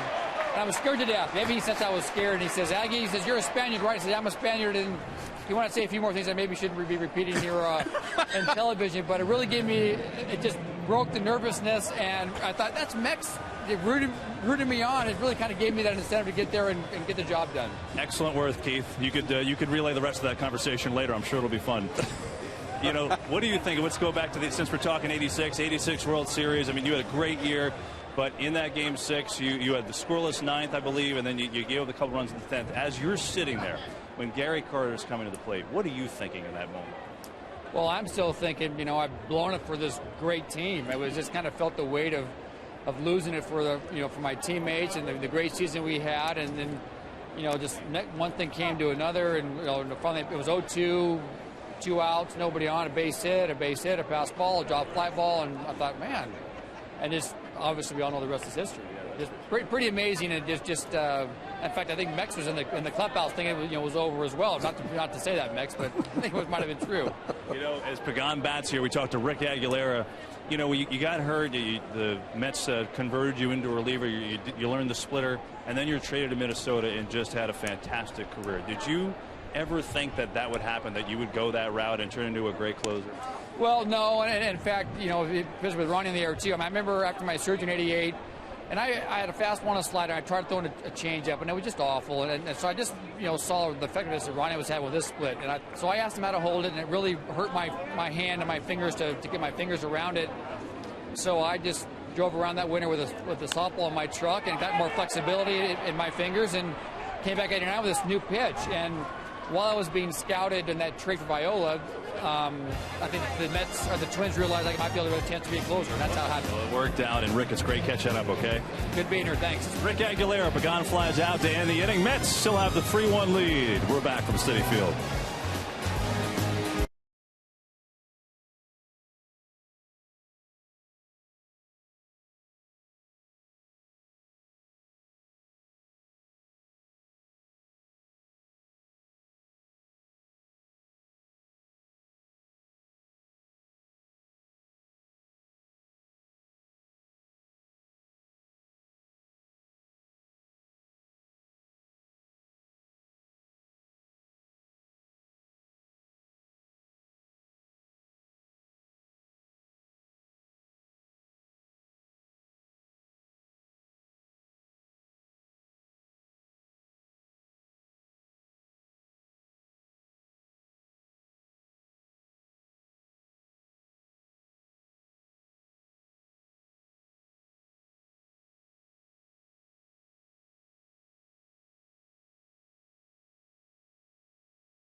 1 lead.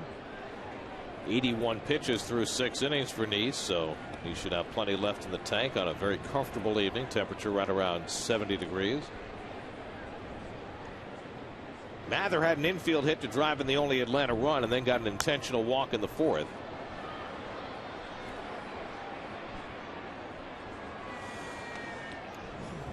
Well, it was great seeing Aggie, wasn't it, Max? Yeah, Aggie hasn't aged a bit. Oh, Got a little gray in the beard, that's but all he's right, still. he looks great. What I want to know is, do all of his stories revolve around the two of you? No. I forget that story. You know not what you do in the middle of the game. Never know. An emotional guy. Rolled out to Reyes, and he guns down Mather 1 away.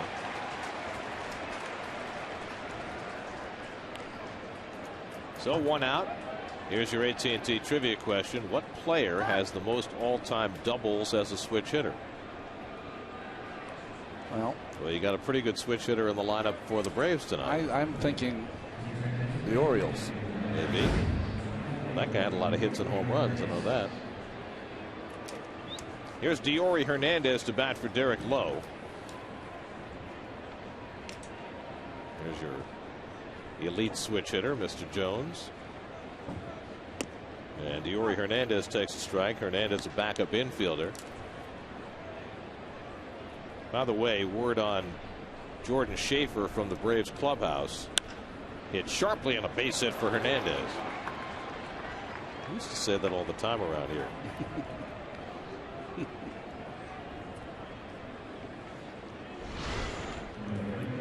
You weren't listening then. No, I wasn't. I was putting in penciling my scorecard. Sorry.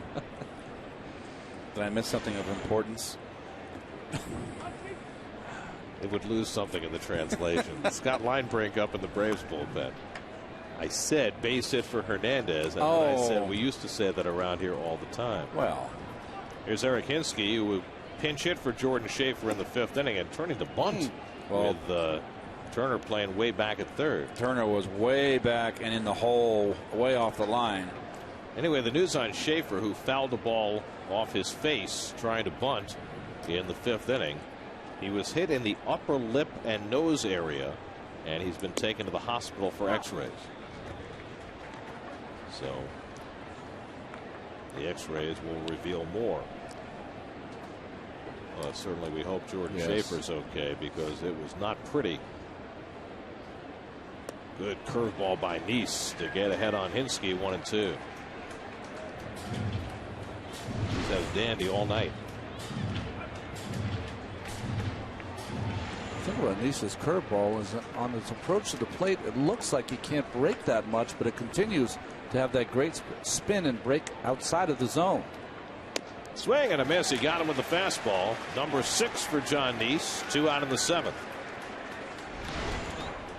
The great thing about his curveball, see that finger that's up, so he's putting all the pressure on that middle finger to make sure that he can turn that curveball over and kind of flip it with his thumb and turn that arm over.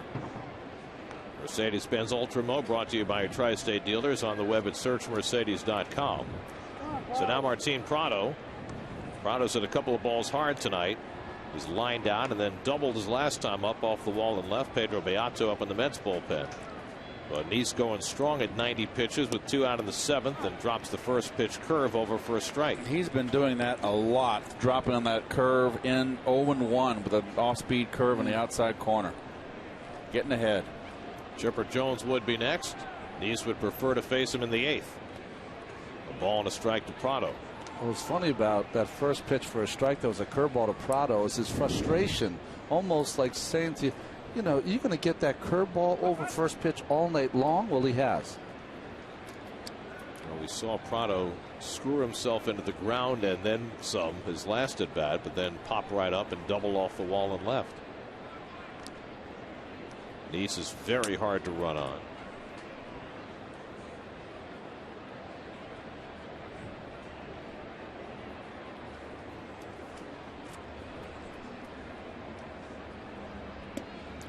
Curve. This one catches the outside corner, and Prado wasn't sure. 1-2. Well, he can hit that outside corner with that. That is what a weapon against the righties. Backdoor curveball for a right-handed hitter. This never seems to come over the plate. Too high, and it's 2-2 as you saw the Delta keep climbing overhead, Cam.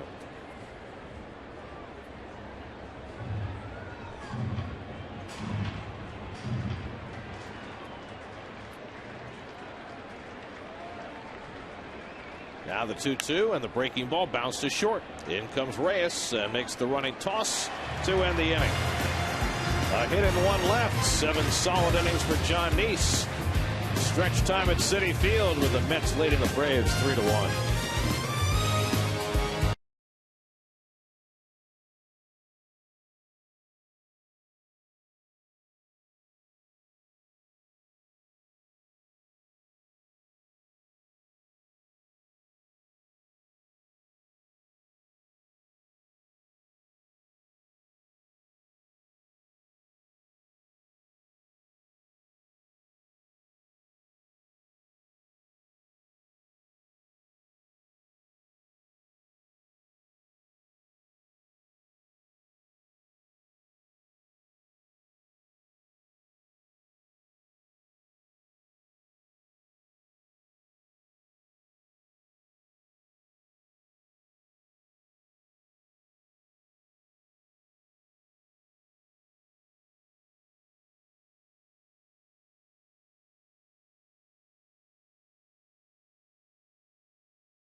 Said it in the opening tonight. John Neese has evolved into the Mets' most consistent pitcher this season, and nothing he's done tonight has changed that. Well, I said coming in 11 starts, 8 of them he had given up 3 earned runs or less, and it's been a real joy to watch him as he's evolved as a pitcher. Last year mostly cutters, now curveballs, changeups, sinkers, and let's see if he has another inning in him. And Jose Reyes igniting the only rally that the Mets have needed so far tonight. Well, he ignited the 3-run rally in that 4th inning, and the triple into the gap is 9th. And boy, oh boy, he is just having some kind of year. Josh Thole leads off against the new Atlanta pitcher Scott Linebrink as we start the bottom of the 7th. Well, Linebrink's had real outstanding career, real solid in San Diego. Some of his best seasons. Moved over to Milwaukee and has been solid again this year. 3 years in on the south side of Chicago before this year.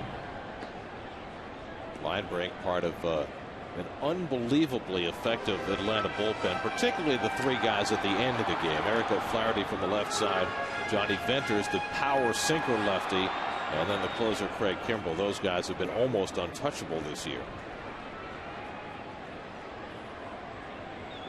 1-1 to Thole leading off the home 7th. And Josh fouls one off McCann and back. 1-2. Braves have the best staff ERA in the league. Their starters and their relief pitchers have both been wonderful. Boy, 9 strikeouts per innings pitched. 213 opponent's average. They got their share of blown saves, though, don't they? They got 11 blown, 17 out of 28. But not in the 9th inning. Yeah. Most of those have been earlier in the game. And a tapper to the left side for Gonzalez to handle. And Thole retired one away. New York Mets baseball on SNY is brought to you by McFadden's. Buy your all-inclusive McFadden's game day package today. Includes food, drinks, and a ticket to the game. Purchase at Mets.com/McFadden's. By State Farm. Today's State Farm agent of the day is who else? Pat Cawley of Glendale. Contact Pat's office at patcawley.org. And by Kia Motors. To learn more, visit kia.com. Sorry about that, Gary. Please get a new picture, Pat. We need a new one, right? We should take pictures of Pat all over the country and put a different one up each week. I just got back from Disney World, so. Pat and Mickey. Pat and Minnie. Ruben Tejada. Pat and Goofy. 1-0 to Tejada, who twice has bounced as short once into a double play. Jason Isringhausen up in the Mets bullpen now. Nice has been able to keep the pitch count down tonight, just 95 pitches through 7 innings, and he is out on deck. But keep in mind he threw 122, a career high in his last start against the Phillies, and McCann takes another shot. That's 2 in this inning. So you wonder whether they might not want to push the pitch count with Nice this time after going 122 last time. I don't know if he's this Jonathan Nice's last start, no earned runs in that 6 1/3 inning pitch. Remember, the weather was just awful, but he is throwing the ball so free and easy. If you're watching him, you want him to go another inning. He's out there in the on-deck circle. Maybe Izzy's just getting some preliminary throwing in so he can get hot quickly if he needs to. Tejada hits one out to right field, and there is Hinske for the second out. Well, I don't think there's any question Nice is going to start the 8th. The question is, will he finish the 8th? And that'll depend on how he fares. Well, it's interesting. It's the switch hitter Jones, chipper, of course, left-handed McCann, left-handed Freddie Freeman. So it certainly makes sense for him to work that in. And remember, the Mets, with Mike O'Connor having been sent down and Manny Acosta called up today, they now are back to 1 lefty in the bullpen. Back to square one.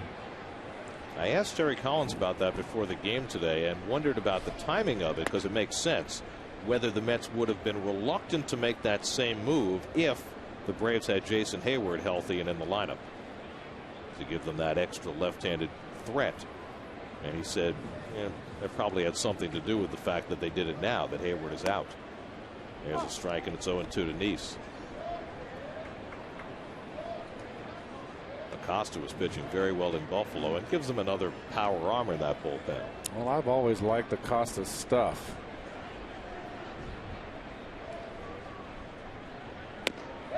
Check swing, and he held it. Well, Acosta pitched very well for the Mets last year. He had some trouble in tight situations, but his overall numbers were very good. Well, it was interesting. When he first was with the Mets, he struggled a little, was sent down. When he came back, he had that good slider. Now the 1-2 from line brink, and it's too high, 2-2. Well, Acosta developed the off-speed pitch, and that made him that gave him a third weapon, and actually pretty good one too. And like I said, I've always liked his stuff as a guy that can give you innings in the middle of a ball game. Nice down swinging to end the inning, so line brink sets the Mets down 1-2-3, and Nice will go back to the mound for the top of the 8th, sporting a 3-1 lead at Citi Field.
Here's your Mets upcoming schedule. Remember, all Mets games on SNY are available in HD, presented by IOTV, and you can listen to every Mets game on Sports Radio 66 WFAN.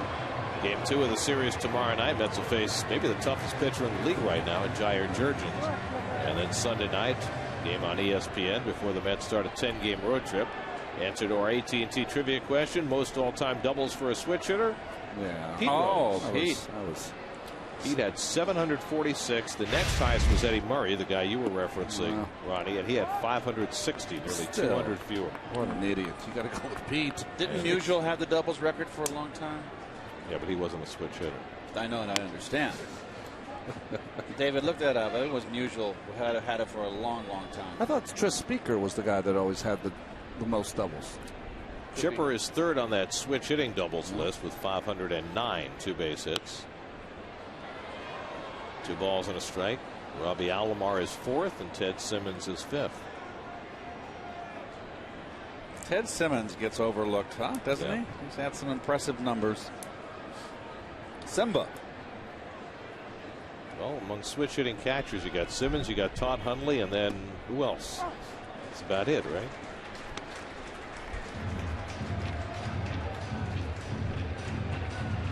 You were right, Ronnie. Tris Speaker. Wow. 792. Ouch. Usual heads was third at 725. Slow ground ball foul, and it's still 2-2 to Chipper, who's 1 for 3 on the night, singled back in the first. John Neese at 100 pitches on the night when he makes his 50th career start. You know, the Mets have developed a lot of great pitching over the years, but not so much left-handed pitching. Here's the 2-2, and Chipper rockets one to deep left field, right down the line. That ball is out of here. Wow. Onto the porch of the Acela Club. Chipper Jones with his 5th home run of the season to cut the Mets lead to 3-2. I think Chipper was sitting on a fastball. Well, he has specialized in hitting home runs against the Mets over the course of his career, and he crushed that. Well, no loss of bat speed. Watch him turn on this one. Boom. His 46th career home run against the Mets. Oh, that's where the big boys hit him. Whew. I've not seen one up in that. I don't think we've seen one onto that Acela porch since this place opened. That was impressive. So now it's a 1-run game, the 7th home run that Neese has given up this year. Watch the side view of it. Look at no wasted motion with the take back. Having a nice, comfortable glass of Chardonnay out on the porch of the Acela Club, and all of a sudden, here comes a baseball. McCann is crowded, 2-0. Taking a look at the IOTV pitch differential here. Wants it in. Oh boy, and that's all it takes. Bell tie. And now Neese behind on McCann, 3-0. So all of a sudden, things starting to become more difficult for Jonathan. First the home run, now 3-0 to a fine hitter in McCann, and there's a strike. John's done a great job this year keeping the ball in the ballpark, but not to Chipper. And McCann pops one up in foul ground. Does Turner have a play? Wynn taking it toward the railing, and he has enough room. One away.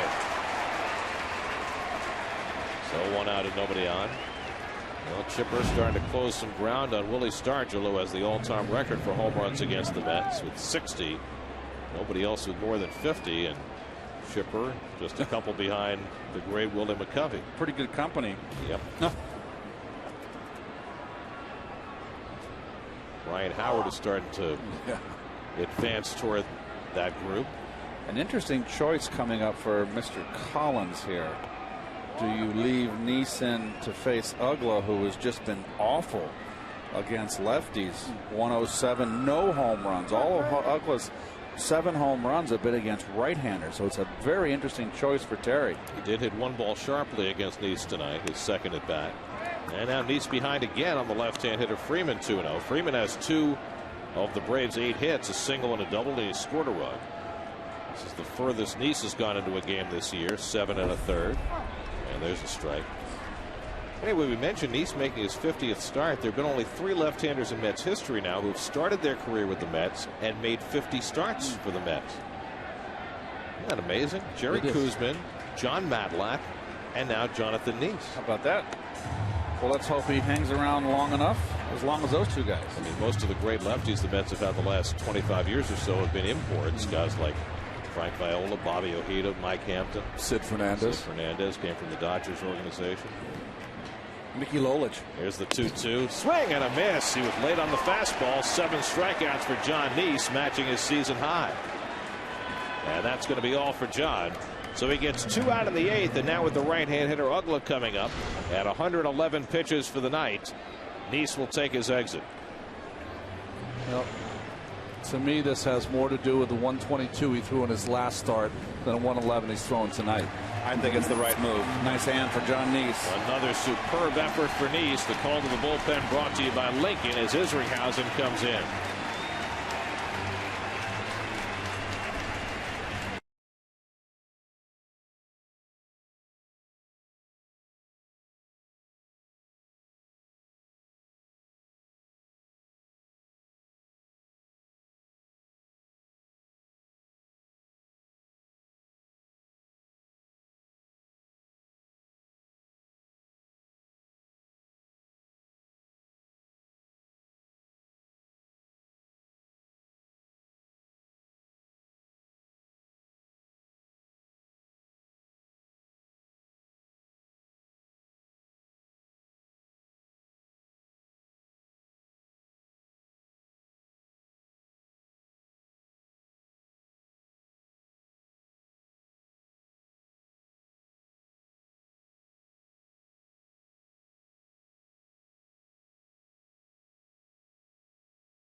Tight.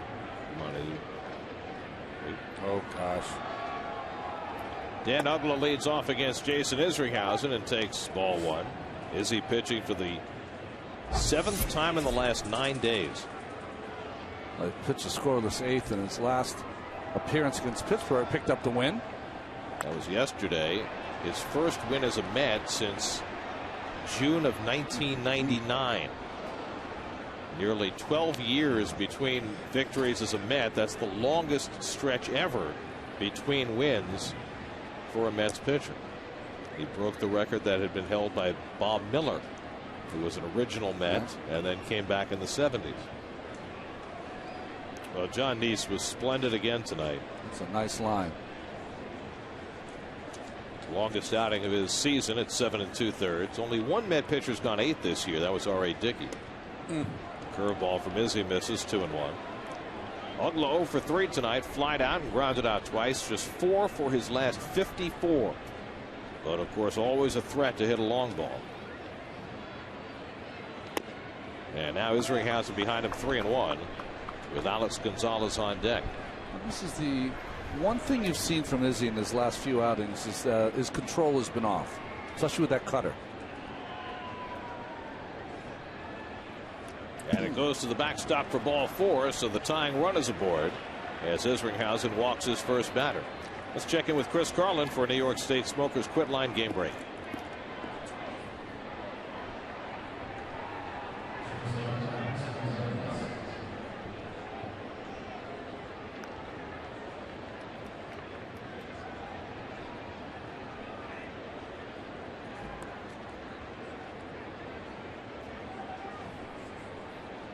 Gabby Sanchez and Mike Stanton with home runs for the Marlins tonight. Stanton now is 13. So here's Alex Gonzalez with Uggla at first and 2 out, and Izzy misses away for ball 1. Gonzalez 1 for 3, double back in the second. 38-year-old Jason Isringhausen getting way too much work in a short period of time. And even Terry Collins has said it. He'd like to give Isringhausen more days. But right now he is being asked to get just 1 out here in this 8th inning. Francisco Rodriguez, Tim Burdack up in the bullpen. And Gonzalez fouls it back 1-1. Good cut by Gonzalez there. Joe Mather hitting in the 8-hole. They've got 2 left-handed bats on the bench. Little Matt Young and the switch hitting Brooks Conrad, who has the knack for the spectacular. And a rough go for the Mets bullpen, although they were good yesterday when they needed to be. And a breaking ball swung and missed, but it gets behind Tolle, and that moves the tying run down to second.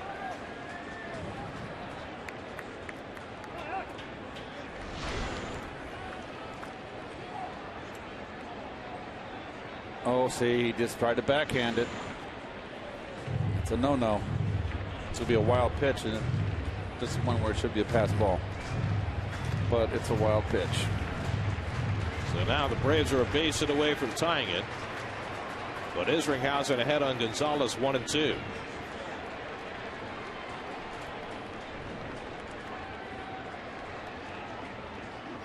Curveball hit sharply. Reyes has it go under his glove, and the Braves tie the game. Reyes was there, but the ball skittered underneath his glove. Reyes will be charged with an error, and the Braves have gotten even at 3-3. Oh my goodness. A wild pitch. And that young man right there comes up empty. Boy, as a fielder, you just hate to make an error like this. He stabbed at it, and that play Jose makes 99 out of 100. Just did not get down. 7th error of the year for Reyes, and it brings home the tying run. So now it's 3-3. Gonzalez at first with 2 out, and Joe Mather the batter. Mather a single and an RBI back in the second. Since then, an intentional walk and a ground out, 1 for 2. So John Neese gets a no decision tonight for his 7 2/3 innings of work. Brooks Conrad out on deck to pinch hit. And the curveball bounced foul by Mather. Well, how huge is the wild pitch prior to the ground ball? Well, the walk as well. I mean, Izzy they're came all in and huge. walked his first man. Yep, that's true. And you can't walk Uggla right now. And Izzy knows that, of course. But the walk to Uggla, who's hitting under 200. The wild pitch that should have been a blocked pitch, and the error on the shortstop. And regardless of the outcome of this game, these are the kinds of things that Terry Collins was talking about when he went into his tirade night before last about that kind of thought process and preparation. Isringhausen walking an ice-cold hitter. Tolle not getting down to block a ball. Reyes not making sure that he at least knocks the ball down with a runner at second and 2 out. Those little things that cost you ball games. You don't have the stable of players right now to make those kind of mistakes. Especially against an Atlanta team that has a back of the bullpen to rival anybody. Mather strikes out to end the inning. But the damage done, the Braves get it tied. Chipper Jones led off the inning with a home run to get the Braves within a run. And then an unearned run against Jason Isringhausen gets the Braves even, 3-3 going to the bottom of the 8th.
As he goes against Jair Jurgens and the Braves here at Citi Field. Mets Braves coverage begins with Pepsi Max pregame live tomorrow at 6:30 only on SNY. And there are your Citi probables for the remainder of the series. Jurgens right now the front runner for the Cy Young in the National League against G tomorrow. And then Sunday night, R.A. Dickey against Tim Hudson. Well, Reyes made the error to tie up the game. He'll lead off in the home eighth against Johnny Venters, who may be the best relief pitcher in the majors right now. Well, they made the all-rookie team last year, but now on the stat board, he is leading or close to leading in every category. See that 34 2/3 innings, 15 hits. I mean, he was good last year, but he has been phenomenal this year. The hard-throwing, hard sinker baller. Reyes 2 for 3, a single and a triple, and he takes a strike. Chipper way in at third base, and rightly so. Excuse me. That opens it up, that hole you see between short and third now. And that's on the outside corner at the knees. What a pitch, 2-1. Justin Turner on deck, then Carlos Beltran here in the last of the eighth. And Reyes gets tied up in a knot, and he did not swing. Agreed. Alan Porter, who's been calling that half swing all night, did not call that one. Reyes has a way, it doesn't look pretty, but he holds the bat back. You can see it. He did not swing. Ooh, that's close. Yeah. Aha, he got a break. 3-2 now. And he chops one. Gonzalez hurries in and tosses out Reyes, one out. The Mets have not hit well against opposition bullpens. Their offensive numbers in the late innings of games have been anemic, to say the best, to say the least. They've been outscored drastically in the final 3 innings of games, and part of that goes on their bullpen, but a lot of it goes on their offense as well. Here's Justin Turner, who's 0 for 3, hit the ball hard twice against Derek Lowe. And he takes a strike. You can see the numbers. The last 3 innings, their numbers have gone way down. Well, usually the last innings you get the better relievers pitching, the better pitchers. But still, that's a big, drastic change. There's some stinkers out there in middle relief and around the National League. Well, tonight, Scott Linebrink retired the side in order in the 7th. Now Venters has set down the first man in the 8th. Beltran to follow. And Turner lines one up the middle, a base hit. Well, there's a good hit off a good pitcher. And the Mets get the lead run aboard with 1 out. Well, this he picks up off the ground. I don't believe this. I don't think this was a strike.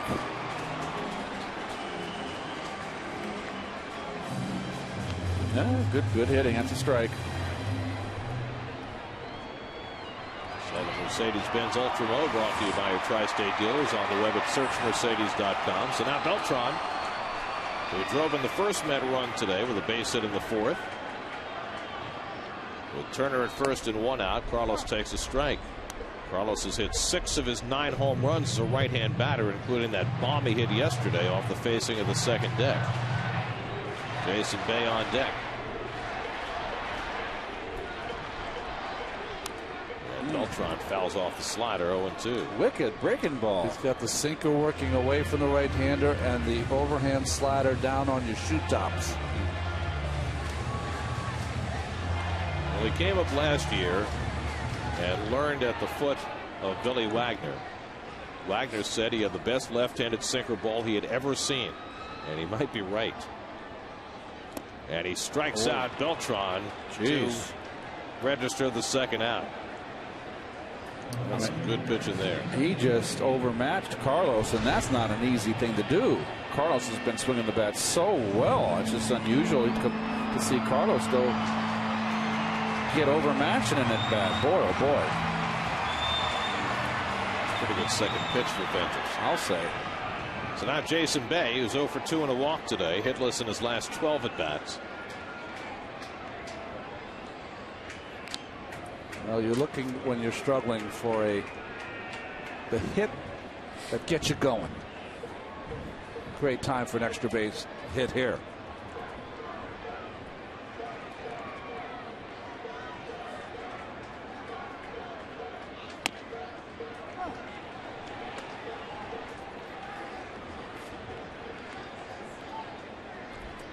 see what the Braves have done in the late innings with Venters and Kimbrel doing most of the work.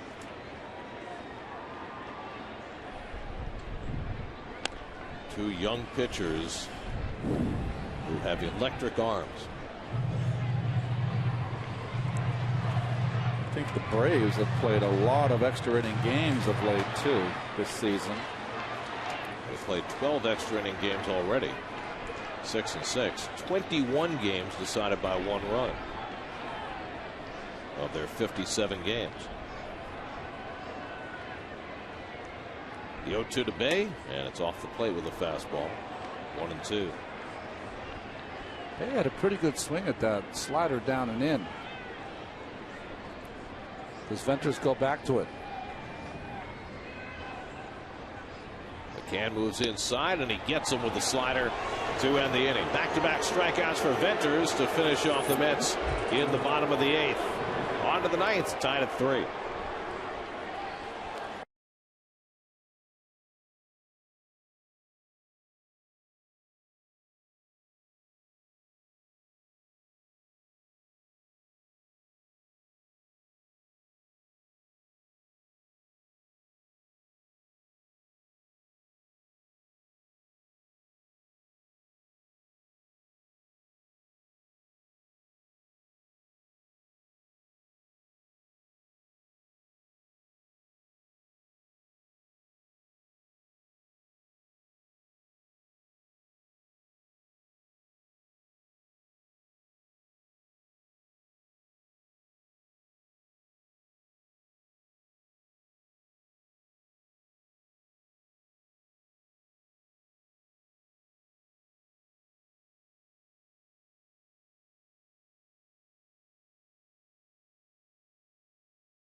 City, the Mets and the Mets Alumni Association teamed up with City Harvest to fight hunger by bagging some groceries. Oh, it's John Stearns putting some stuff in the bags to feed the hungry. Cleon Jones out there as well. Dennis Cook, Jim McAndrew. Matt Young pinch hitting, lifts one to center field, and Angel Pagan drifts back. One pitch, and the pinch hitter Young retired by Francisco Rodriguez to start the 9th. Well, Frankie got the save in yesterday's ball game, gave up a run, but still his 16th consecutive save. He was in tremendous pain yesterday after undergoing some dental surgery the day before. I asked him before the game if he got some sleep last night. He said he finally did, but the problem is that, you know, he needs to take painkillers, but he can't take them during the game because he's too groggy to pitch if he does. Hinsky gets under one to right field. Does it have enough? Beltran back to the track, right at the fence, leaping, and it's out of here. A home run for Eric Hinsky to give the Braves the lead. Hinsky, who did not start tonight, came in when Jordan Schaefer got hurt in the 5th inning. And it's Hinsky's home run that gives the Braves a 4-3 lead in the top of the 9th inning. Well, Keith, that wind was rushing in against Chipper's home run, but it's blowing out to right field. The 6th home run of the year for Hinsky. And so the Mets, who led 3-1 going into the 8th, are now down 4-3. First ball, fastball hitting, and that ball was right down the pipe and up. Beltran just runs out of room. Gave it every effort. but it just had enough to clear that wall. Now Martin Prado takes ball one.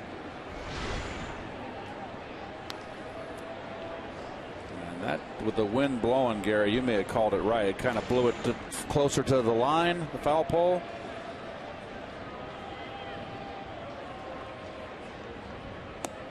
Martin Prado takes a strike. Prado's 1 for 4 tonight, doubled back in the 5th.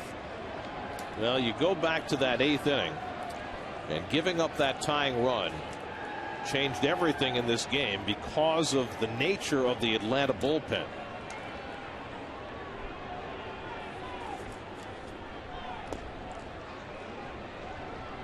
Now the Mets face the prospect of taking on Craig Kimbrell in the bottom of the 9th, and Hinske, who's been a good luck charm for much of his career. Yes.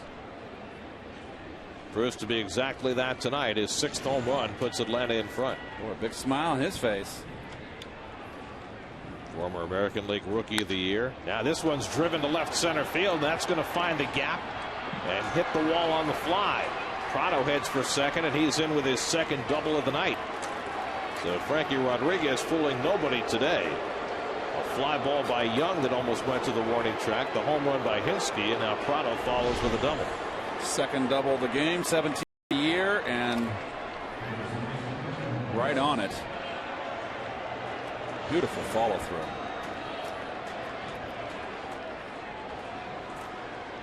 Terry Collins doing what any manager would do, going to his closer in the 9th inning of a tie game at home, but not working for Frankie Rodriguez tonight. Not Chipper Jones, who got this comeback started for the Braves with a home run leading off the 8th.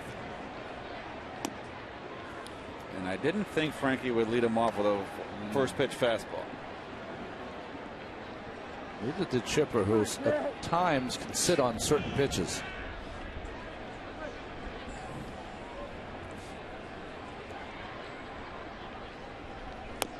And a good sinker by Frankie, and it's 1-1. That's his new toy this year. That 2-seam fastball. Brian McCann on deck.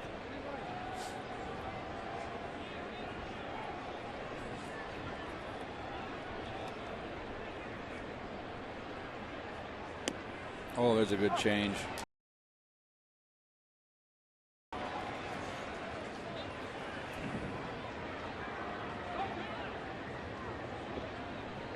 Craig Kimbrell getting ready for the save opportunity. The home run by Hinske, the first one given up by Frankie Rodriguez this year. And he strikes out Chipper Jones for the 2nd out. Well, that's as good a changeup as you're going to see, fooling Chipper Jones completely. Starts down the middle and bottom drops out. Coming up right after the game today, it's Lincoln Post Game Live. Chris Carlin and Bobby Ojeda will have all the highlights. The analysis of today's game. You'll hear from Terry Collins and the players as well, all on Lincoln Post Game Live right after the game right here on SNY. Now Brian McCann will be intentionally walked. McCann's gone 0 for 4 tonight, but he's had a red hot bat. So he'll get the intentional pass, and Freddie Freeman will come up with 2 men on. Essential that the Mets keep this a 1-run game if they want to have a chance against Kimbrell in the bottom of the 9th. The Mets will have all left-hand hitters coming up: Murphy, Pagan, and Tolley.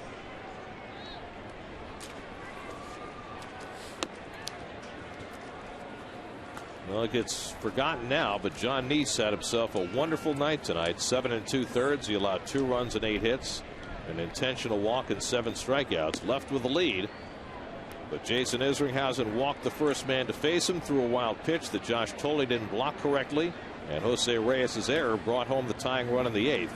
And now Hinske's home run off K-run in the 9th has given Atlanta the lead. You might be able to get past the walk. You might be able to get past the wild pitch. You might be able to get past an error, but certainly not all 3 late in the game in the 8th inning. Freeman is 2 out of 4 today, a single and a double, and he's scored a run. Has struck out his last 2 at bats.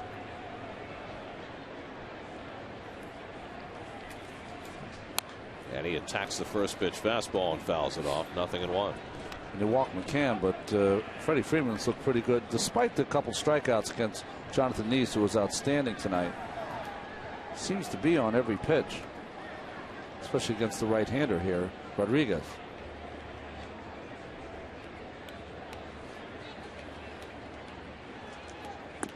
And the good changeup Gets him ahead of Freeman, 0-2.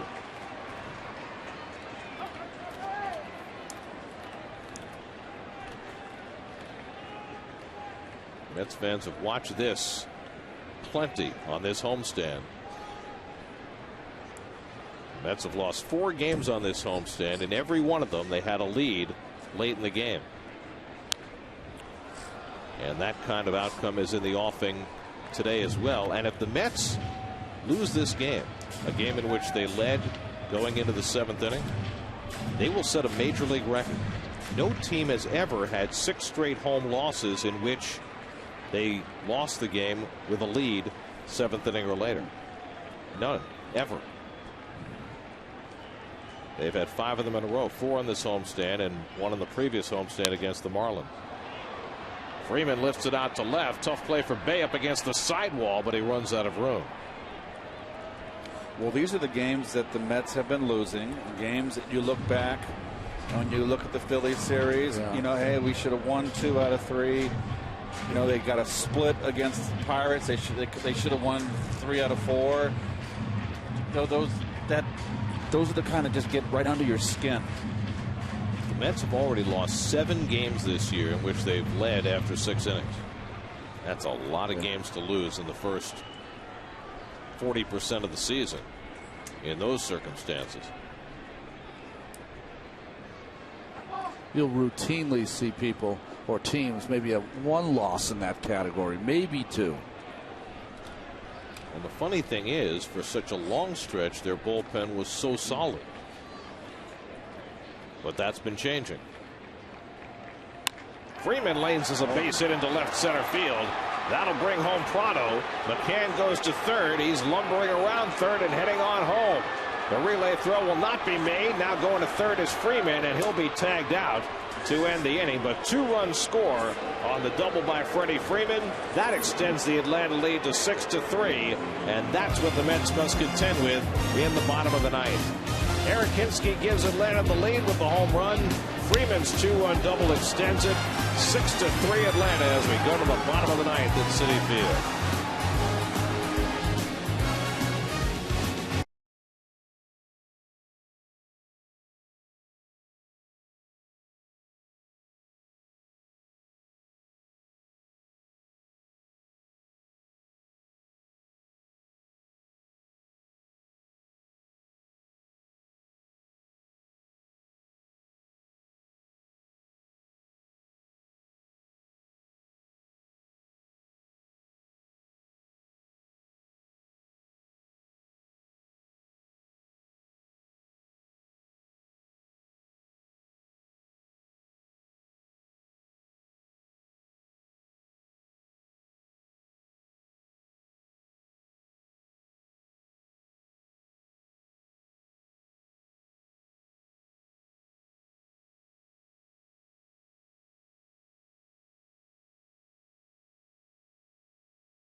The fireballing young right-hander Craig Kimbrell comes on to try and save it for Atlanta.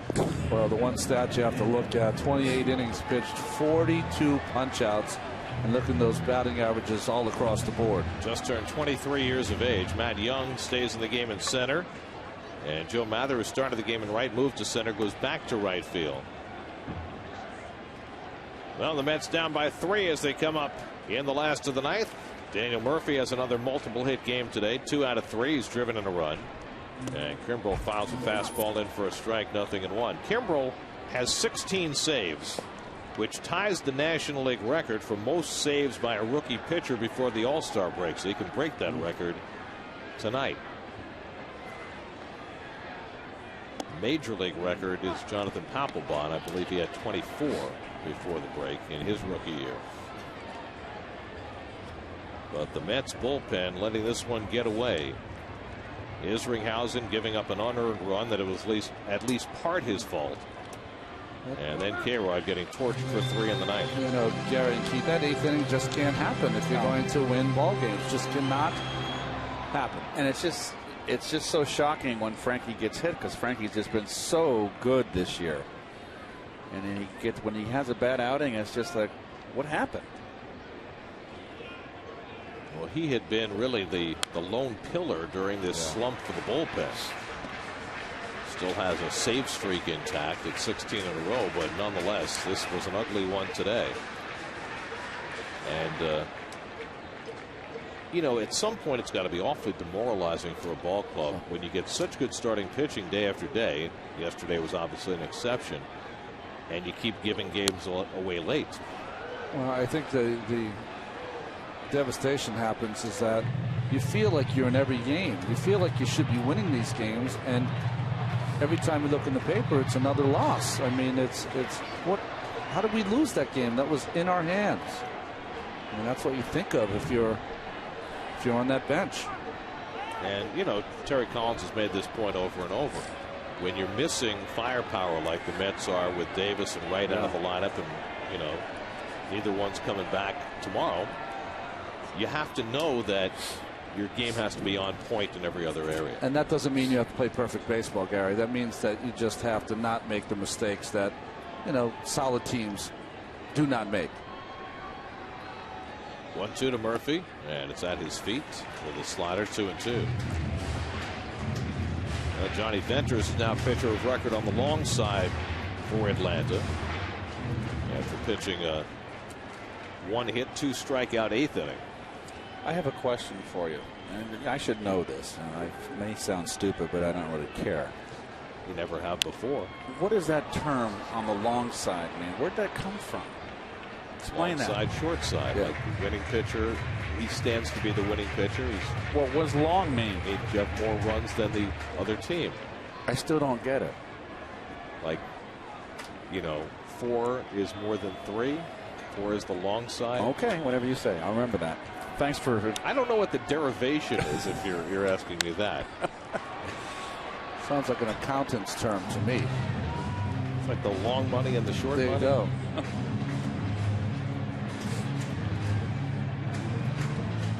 At the racetrack, we call it the smart money. Murphy's having himself a long turn at bat, making Kimbrel work. This will be the 9th pitch coming up.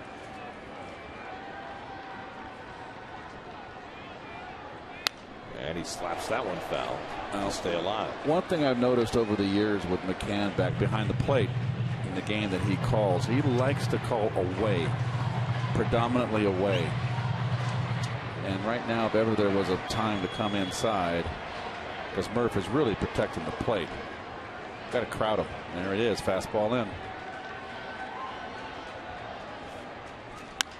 And Murph pops it up. Shallow left center. And Prado is there. 1 out. That goes Sports Night, your nightly source for all things New York sports. Tonight, big news with the Knicks. And basketball news involving Shaq and the end of his career. I guess he'll be going into the broadcast booth. That goes Sports Night tonight after the postgame, only on SNY. Well, they have to big booth create some more space. What are they doing airplanes with those guys? There's only about 20 of them. And you got to have a charter and take some rows out. Specially designed planes for those basketball teams. They're not struggling. Josh Tolley on deck. Pagan is 1 for 3, drove home a 4th inning run. He slaps that ball toward the hole, and Angels got his 2nd hit of the night. He's done a very effective job of putting the ball in play and picking up base hits since coming back. That's out of the strike zone. Just kind of slapped it out there. Hit that ball right just past Gonzalez. So 1 out and 1 on. The Mets need one more base runner to get the tying run to the plate. Josh Thole the batter. Thole is 1 for 3, singled back in the 3rd. Willie Harris out on deck to bat for Ruben Tejada, which is curious considering how well Tejada has swung the bat lately and how poorly Harris has.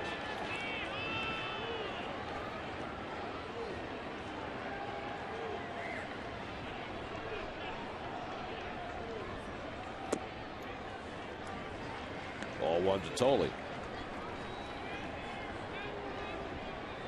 Well, the Mets fought uphill all day yesterday, and they've got a huge uphill climb here in the 9th inning today.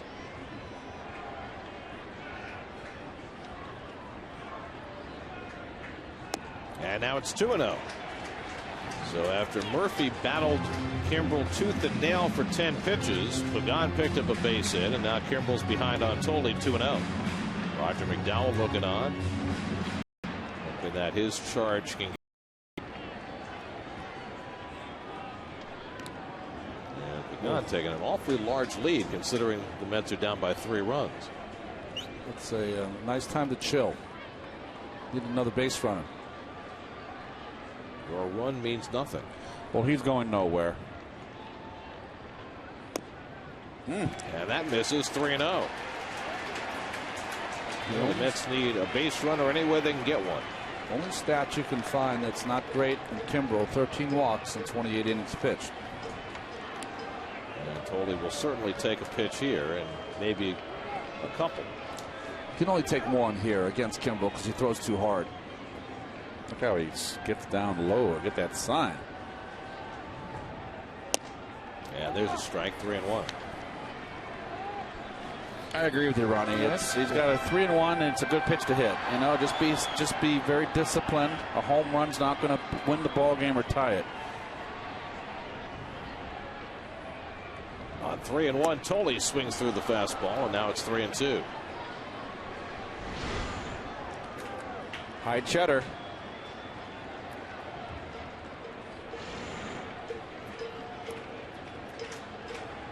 So Kimbrel's worked his way from 3-0 to 3-2. With Pagan at first and 1 out. Pagan runs and Thole fouls it off. Not holding him on. And I agree. And Freeman's got to push back. The whole purpose of playing behind a runner is to allow the first baseman to get back and cover ground, more ground. He'll left-hand hitter up. You want to take that hole away. You don't care about Pagan. His run means absolutely nada. The only problem you have is the line drive at someone. He's not going, and it's grounded down to Freeman, and he'll take the shore out. And now they're at 2 down. Pagan moves up to second. Oh, Freddie Freeman got a little bit nervous there, didn't he? That could have been a double play, game over. Nice play in the backhand.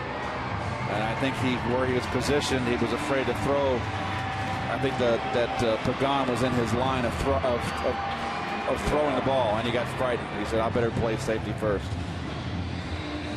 So now Willie Harris will bat for Ruben Tejada. What do you make of this move? I don't know. Ruben Tejada, to me, has proven that after yesterday's RBI situation, I'd leave him in to face Kimbrel. At some point, he might have to face him down the line. Harris has just 1 hit in his last 11 at bats, and he's 1 for 19 as a pinch hitter this year. And he hits one foul, getting ahead of the fastball by Kimbrel. 0-1. Jason Pridey has come out on deck. He'll bat for Frankie Rodriguez if Harris can keep this game going. Tejada went 0 for 3 today, but had been swinging the bat very well coming into this series. But is pulled for the pinch hitter here. And Harris hits one off the fist, a foul ball, and now the Mets are down to their final strike. You know what I'm saying about Tejada, right? I mean, it might be a game that in Atlanta he was going to have to face Kimbrel in a tie game. Nice to have at bats against these tough right-handers. Kimbrel's bringing up some serious gas. Easy, too. Well, to Terry's credit, he's been pushing all the right buttons. Certainly he did yesterday. Just an interesting move here. So now the Mets are down to their final strike. And Harris takes one upstairs, 1-2.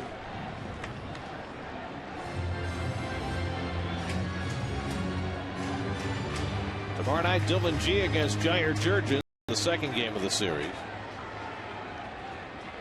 Kimbrel trying to put on the finishing touches to this one.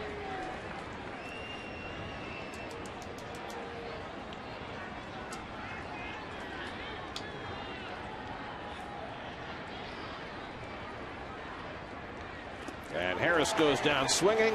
McCann throws to first to complete the putout, and that ends the ball game as the Braves come from behind with 2 in the 8th and 3 in the 9th to overcome the Mets 6-3 and take the opening game of this series. Well, Jonathan Neese now had nothing to show for a fantastic effort today. Bullpen 4 more runs, and now the Mets in the 8th and 9th inning have been outscored by 49 runs, 82-33. Well, you know, it's just one of those games where, Gary, the first division teams find a way to win, and the teams that are struggling in the second division teams find a way to lose.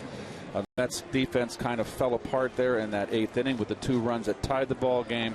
And then Frankie Rodriguez, who's just been terrific, gets the loss tonight, and it's just so rare for him to have a bad outing. They got to him. Hinsky's home runs the difference, 6-3 Met loss. Here's your round of game summary tonight. The Braves got a home run from Chipper Jones, and then an error by Jose Reyes brought in the tying run. Eric Hinsky with the go-ahead home run in the 9th, and the Braves ride that to a 6-3 win as Frankie Rodriguez takes the loss, and Craig Kimbrel sets a new NL record, 17 saves for a rookie before the break. Back with more in just a moment.